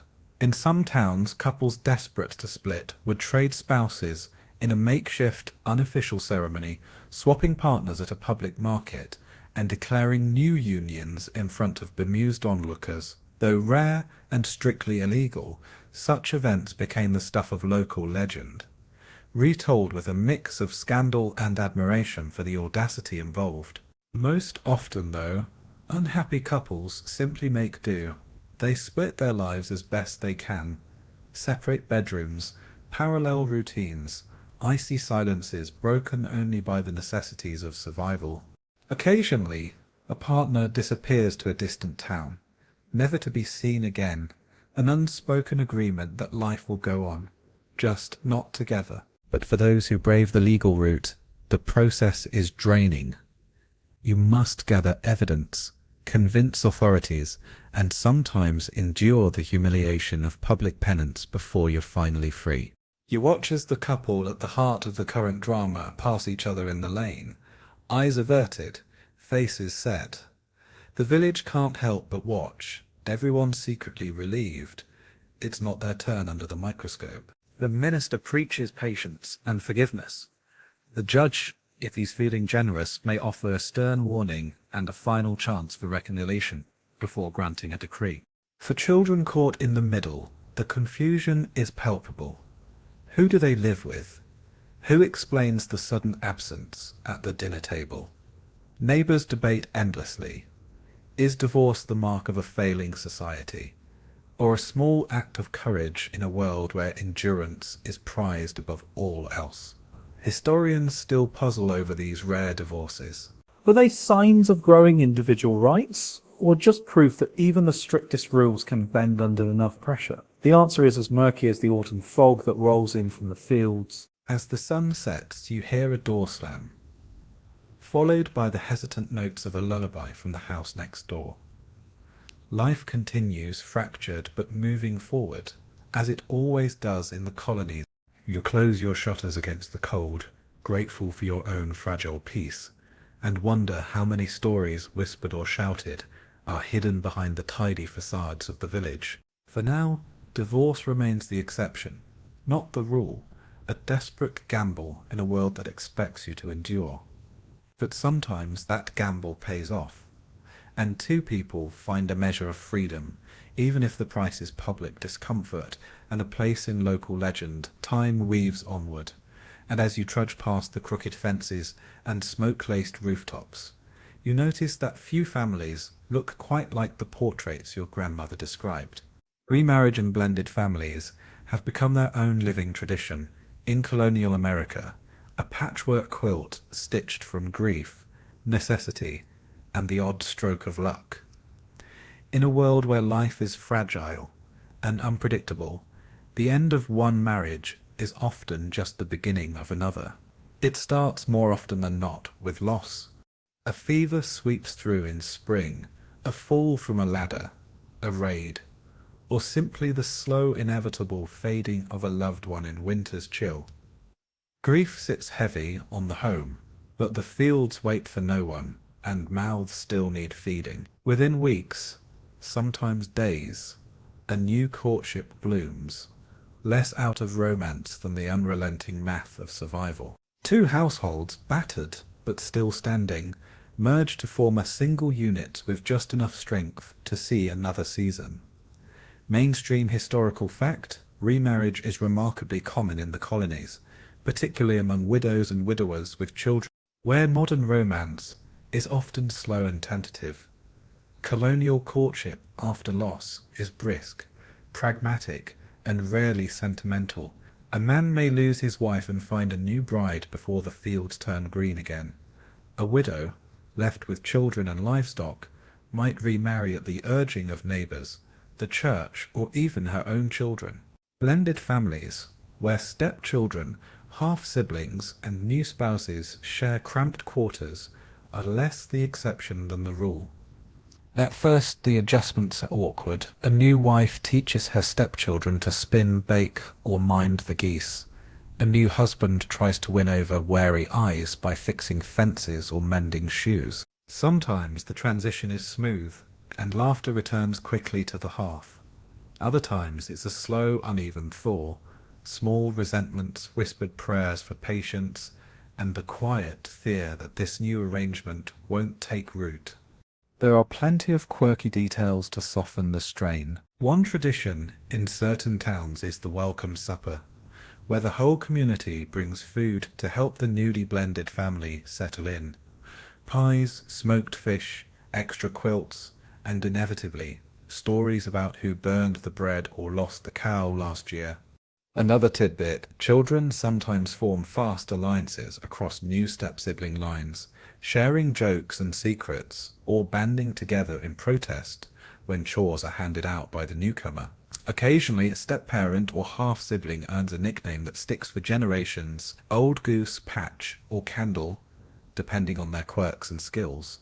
Historians still argue whether blended families faced more hardship or just a different kind. Some say these households were more resilient, buffered by diverse skills and personalities. Others insist the adjustment could be fraught, especially if property and inheritance were at stake. Tales abound of epic squabbles over a single prized cow, or of a mother dividing her favourite quilt among 7 squabbling children, none of whom remember who started the argument. Religion and law shape the contours of remarriage. Some denominations are more welcoming than others, and the local minister often plays matchmaker, peacemaker, and judge. Inheritance laws can complicate things further, with property divided, contested, or when no agreement is reached, simply left to languish. More than one family has been torn apart by a badly written will or a missing marriage record. Yet for every tale of conflict there are stories of new beginnings. You meet a family at the market whose children joke and jostle as if they've always belonged together, their parents sharing a look that says, "We've survived worse." You hear of a widow who taught her new husband's children to read, or a widower whose youngest stepdaughter became his most trusted helper in the fields. Slowly, new traditions take root. A shared meal, a special tune sung at bedtime, or the simple act of carving each child's name into the doorframe as they grow. Historians debate the long-term effects of so much blending, but the lived reality is clear. Colonial families are messy, improvised, and constantly adapting. You realize as you watch your neighbors navigate their patched-together households that family in colonial America is not defined by blood alone. It's built on need, on habit, on the willingness to face each dawn, no matter how tangled the branches of the family tree may be. As dusk falls, you walk past homes where laughter, argument, and lullabies mingle, proof that, even here, life refuses to stand still. Remarriage isn't just an end or a beginning. It's a thread that ties old sorrow to new hope, weaving yet another story into the ever-changing tapestry of the village. Dawn breaks with a flurry of roosters and the sound of heated discussion spilling out from your neighbour's yard. Today's debate isn't about crops or sermons, but about something far more delicate. Who gets what after the last funeral, and what rights a widow really holds in this tangled colonial world. Inheritance and widows' rights are as much a part of marriage as vows and veils, and they bring out all the hidden dramas that families would rather keep swept under the rushes. You watch as a recently widowed woman stands in her doorway, arms folded, surveying her late husband's relatives as they bicker over everything from land to the last 3 spoons. Her eyes are wary, her back straight, and her expression says she's been through worse. In colonial America, her position is both precarious and powerful. By law, a widow is entitled to a dower share, usually 1/3 of her husband's property for the rest of her life. But in practice, the outcome depends as much on custom, negotiation and family clout as on dusty legal codes. Mainstream historical fact: in most colonies, a widow can remain in the marital home, keep some livestock, and harvest from the same fields she once worked with her husband. But she often needs the approval of male relatives or local officials, and every family handles things differently. In some regions, a widow is expected to remarry as soon as decently possible. In others, she fights for years to keep her home, especially if there are children involved. Arguments flare up over everything imaginable. Spoons, wool blankets, the cow with a strange white patch, a rusty axe. Each item is claimed, measured, and sometimes quite literally pulled from 2 sides at once. One notorious tidbit: families have been known to stash prized objects in the thatch or bury silverware in the garden, hoping to retrieve it once the dust settles. Historians still argue whether these inheritance squabbles were more about survival or stubborn pride. Sometimes, a savvy widow enlists allies, her own kin, a friendly neighbour, or the village minister. She may use the widow's third as leverage, promising or withholding access to certain fields or tools in exchange for support or silence. Some widows become expert negotiators, deftly outmaneuvering relatives who expect them to roll over. Others, less fortunate, are bullied into giving up their rights, forced to move in with a distant cousin or remarry someone with more ambition than affection. The law is rarely on one side alone. Ministers and local courts might step in if the dispute gets too rowdy, or if children are left unprovided. There's the famous tale of Widow Martin, who barricaded herself in her home for a week, tossing insults and the occasional chicken at anyone who dared cross her threshold. In the end, she kept the house and the chickens, but lost most of her spoons to a determined niece. Customs around inheritance reveal much about the village's character. Some families value fairness, dividing even the smallest item evenly among children.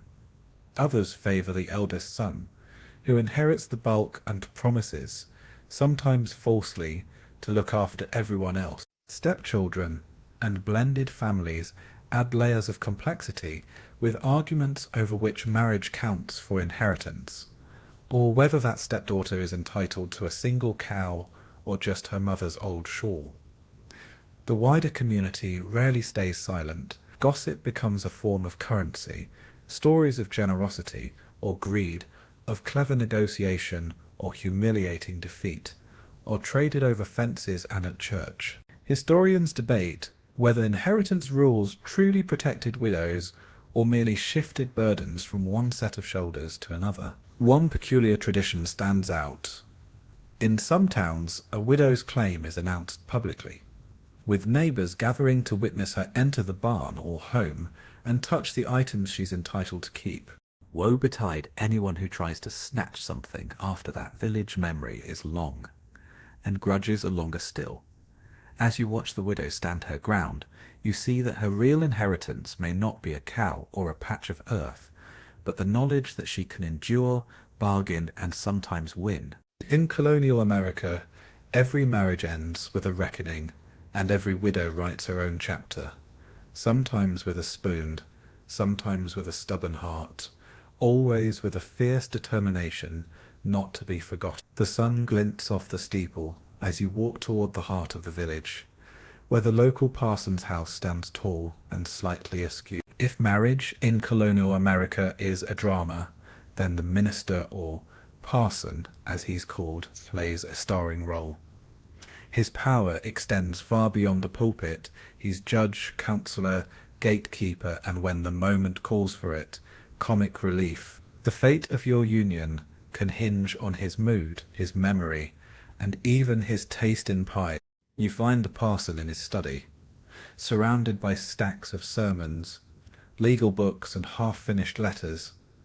He's respected, but not feared, with a reputation for quoting scripture and gossiping with equal enthusiasm. Mainstream historical fact: colonial ministers wield significant authority over who marries whom, setting the tone for the entire community. No marriage proceeds without the parson's blessing, and his refusal can dash hopes, break hearts, or, on rare occasion, provoke a minor rebellion. You arrive, hat in hand, and wait while he debates whether your intended spouse's family is respectable enough or whether last Sunday's bans really counted, given the incident with the geese. He quizzes you on your knowledge of the catechism, your church attendance, and your intentions. His questions veer from the deeply theological to the hilariously mundane. Do you plan to plant more beans this year? Are you skilled at mending sock? A positive answer to either can tip the scales. For some, the parson is a source of reassurance. He knows the family histories, keeps secrets, most of them anyway, and offers gentle advice or stern warnings when needed. He's seen it all. Couples giddy with new love, widows remarrying with wary hope, scandalous elopements, and marriages by proxy that test the limits of his patience. He's officiated weddings in drawing rooms, barns, and once atop a haystack because the bride insisted on a better view. Quirky tidbits abound. Some parsons have signature phrases or favorite psalms they repeat at every wedding, earning quiet groans or knowing smiles from the congregation. There's the tale of Reverend Pottle, famous for blessing marriages with a pinch of snuff and a warning about the perils of undercooked mutton. Another minister, notorious for his absent-mindedness, once performed a double wedding and swapped the rings, resulting in years of neighbourly jokes about whose finger was truly blessed. Yet with great power comes great responsibility, and occasionally controversy. Historians still argue whether ministers followed the law to the letter or relied more on personal discretion. Some turned a blind eye to cousin marriages. Others quietly performed unions for couples the town disapproved of. There's the legend of a parson who refused to marry anyone he suspected of laziness, forcing one bridegroom to chop firewood before earning his vows. If a marriage runs into trouble, the parson is often the first to hear about it. He counsels couples in crisis, mediates family disputes, and, in extreme cases, helps initiate an annulment or separation. His word carries weight, and his blessing is both a comfort and a shield, though it doesn't always prevent scandal or heartbreak. You leave his house with a sense of relief or dread, depending on how your meeting went. The parson's approval is the final hurdle before the wedding can go forward. His presence at the ceremony is a reminder that, in colonial America, marriage is not just a personal affair, but a communal one, overseen by the sharp eyes and steady hands of someone who has seen it all and then some. As the church bells toll and you step into the cool afternoon, you realize that, for all its challenges, colonial marriage is as much about community as it is about the couple. The parson stands at the center of that world, a link between tradition and hope, laughter and solemn promise, past and future. As your new life together unfolds, you quickly learn that colonial America's villages run on more than just hard work. They run on rumors, reputation, and a never-ending current of small-town gossip. It's not just your in-laws who keep tabs on your marriage. It's everyone from the baker's wife to the farmhand who claims he overheard something important while mucking out the stables.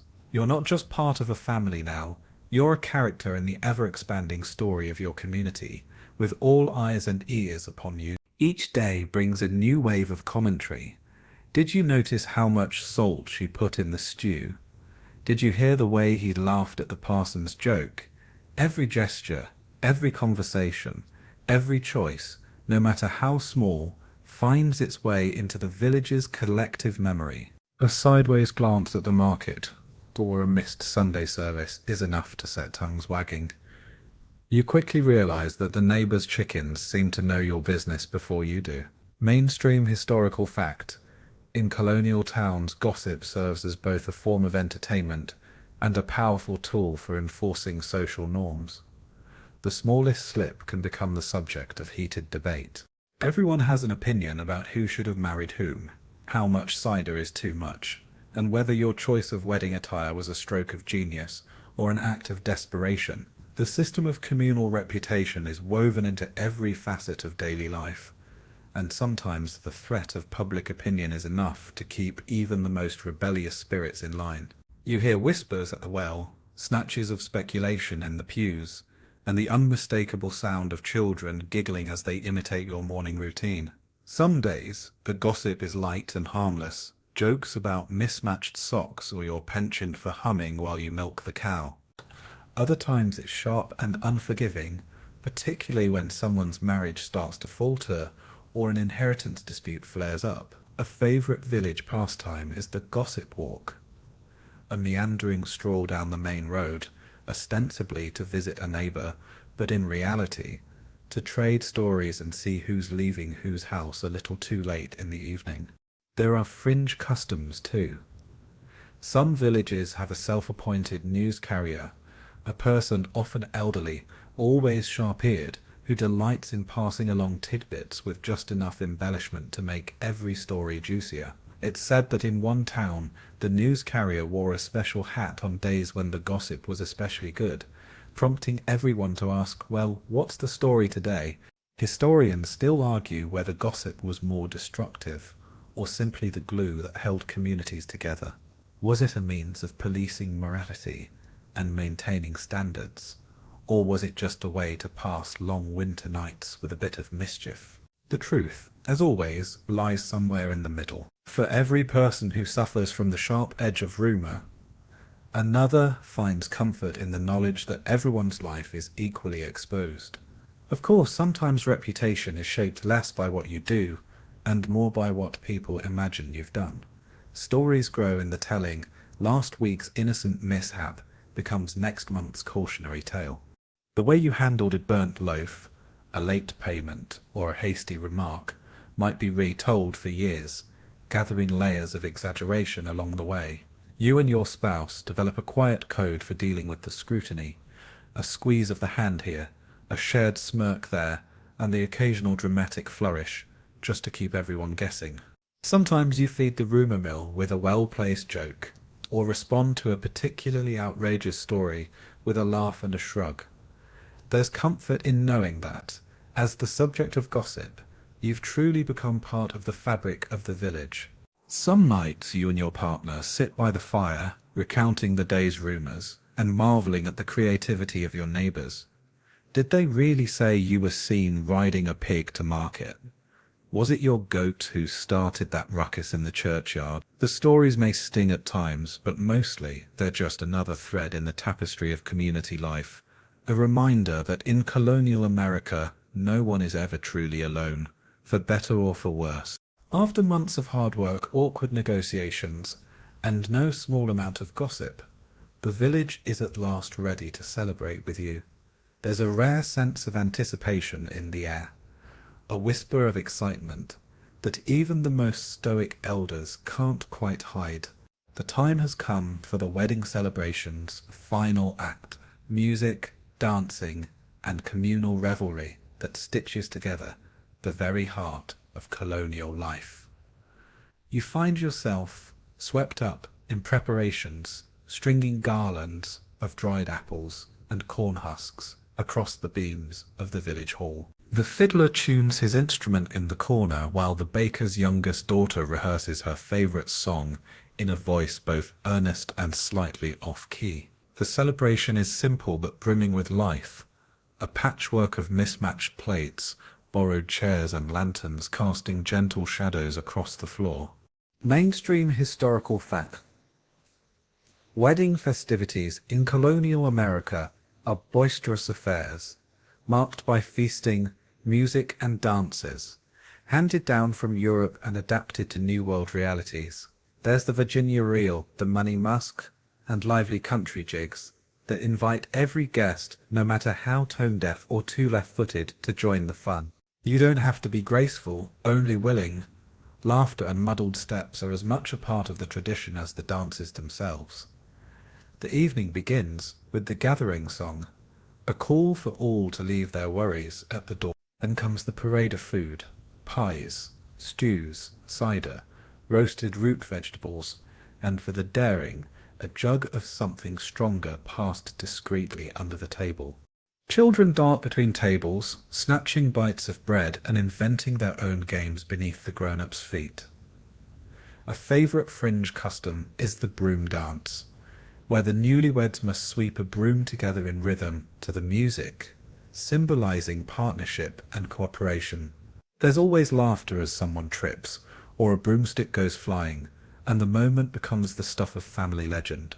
In Dutch settlements, you might witness a kissing bridge, a doorway where the bride and groom must exchange a quick peck before the crowd allows them through. Sometimes the youngest children sneak through first, giggling at the blushing grown-ups behind them. Songs echo late into the night, their lyrics a mix of old-world longing and new-world hope. Some are silly, meant to provoke laughter, others are bittersweet, recalling those left behind across the sea, or lost to time and hardship. The fiddler may launch into a haunting air, and for a moment the hall is quiet, each guest remembering loved ones and blessings, both near and far. Historians still argue whether these celebrations were more about the couple or the community. Did they serve to bond families and neighbors, or to release months of pent-up tension and labor? Either way, the result is the same. People leave with tired feet, full bellies, and stories to last through the winter. Sometimes an impromptu dance spills out into the yard, and you find yourself under the stars, hand in hand, moving to the music of crickets and laughter. The evening ends with a circle dance, everyone holding hands and swaying together, voices rising in a song that drifts into the night. You look around and realize that in this moment you are woven into the fabric of village life, one story among many cherished and remembered. Later, as you help sweep the hall and collect stray ribbons, you smile at the memory of stumbling through your first dance, grateful for every misstep. The celebration lingers long after the last lantern is snuffed, a gentle reminder that in colonial America, marriage is never just between two people.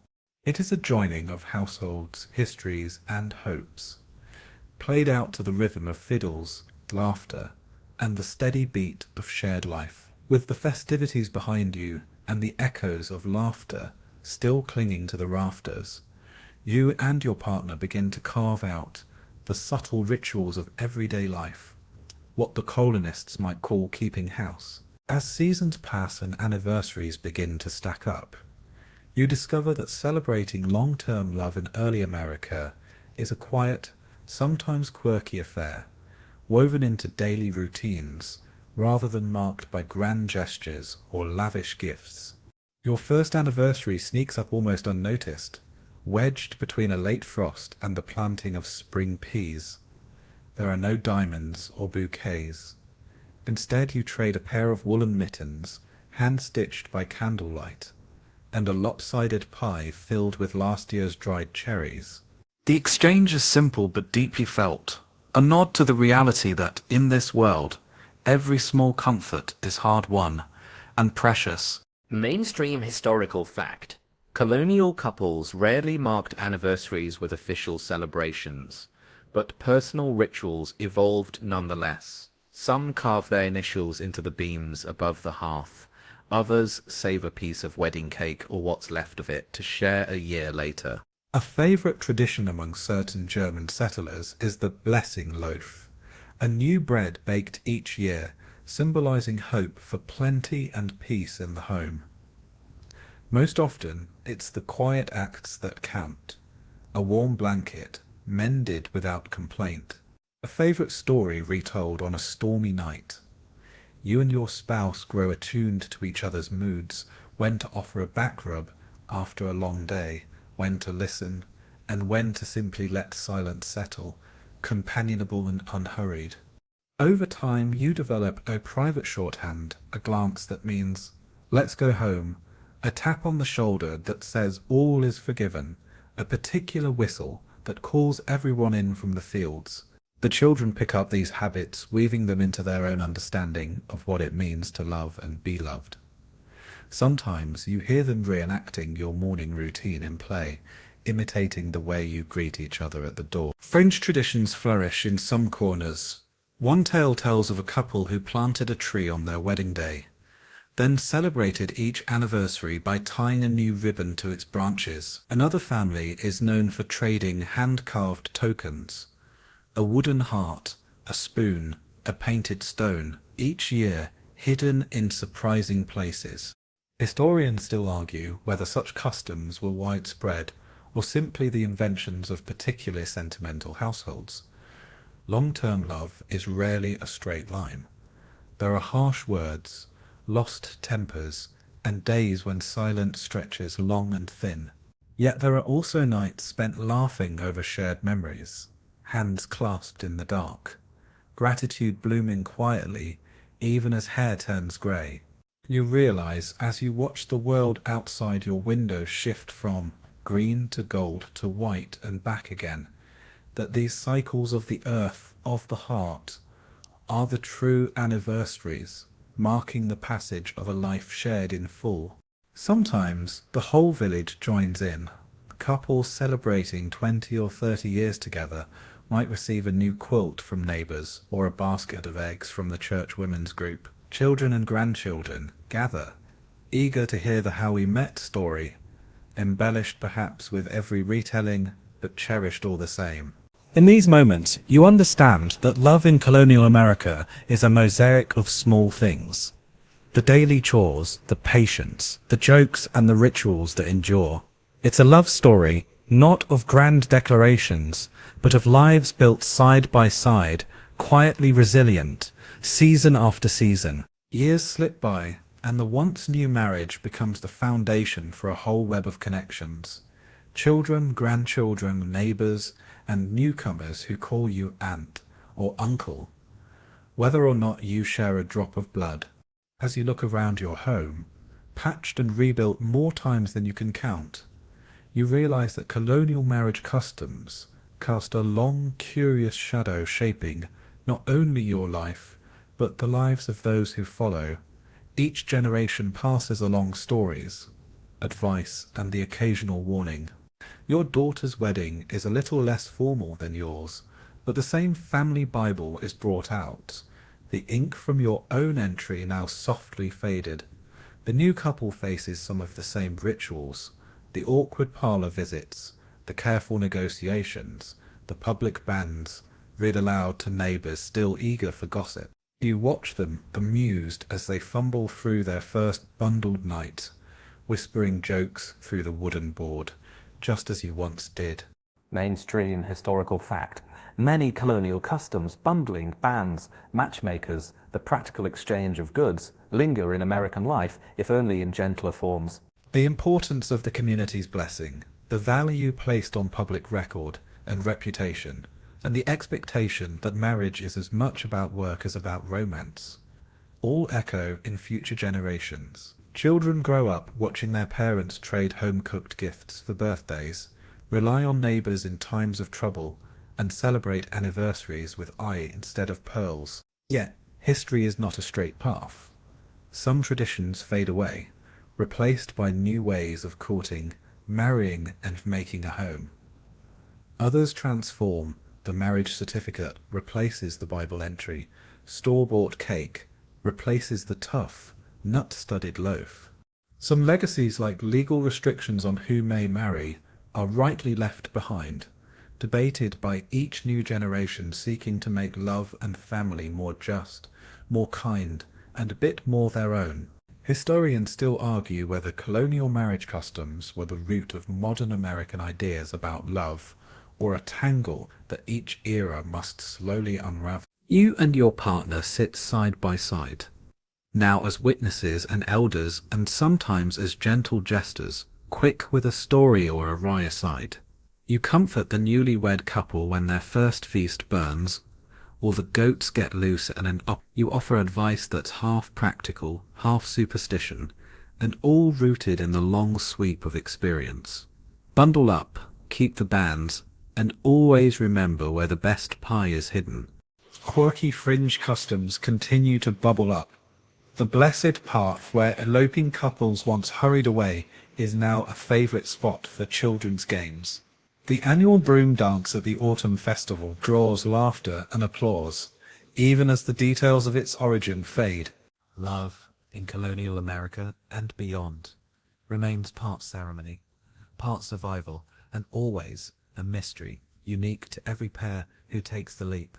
As the house quiets for the evening, you find yourself grateful for the odd mix of hardship and joy, routine and surprise that marriage has brought. You listen to the night sounds, soft voices, distant music, a snatch of laughter carried on the wind, and know that in some small way, the peculiar customs of your youth have helped shape a world that keeps turning, year after year. Now, as the day draws to its gentle close, the rhythm of your life slows and softens, like the last few notes of a favourite lullaby. The air outside is cool and still, the sky painted with a delicate gold and silver of fading stars. The household is quiet now, the fire's banked low, and even the youngest child is drifting towards sleep. You settle into your favourite chair, feeling the comforting weight of a handmade quilt across your knees, and let your mind wander back through the winding paths.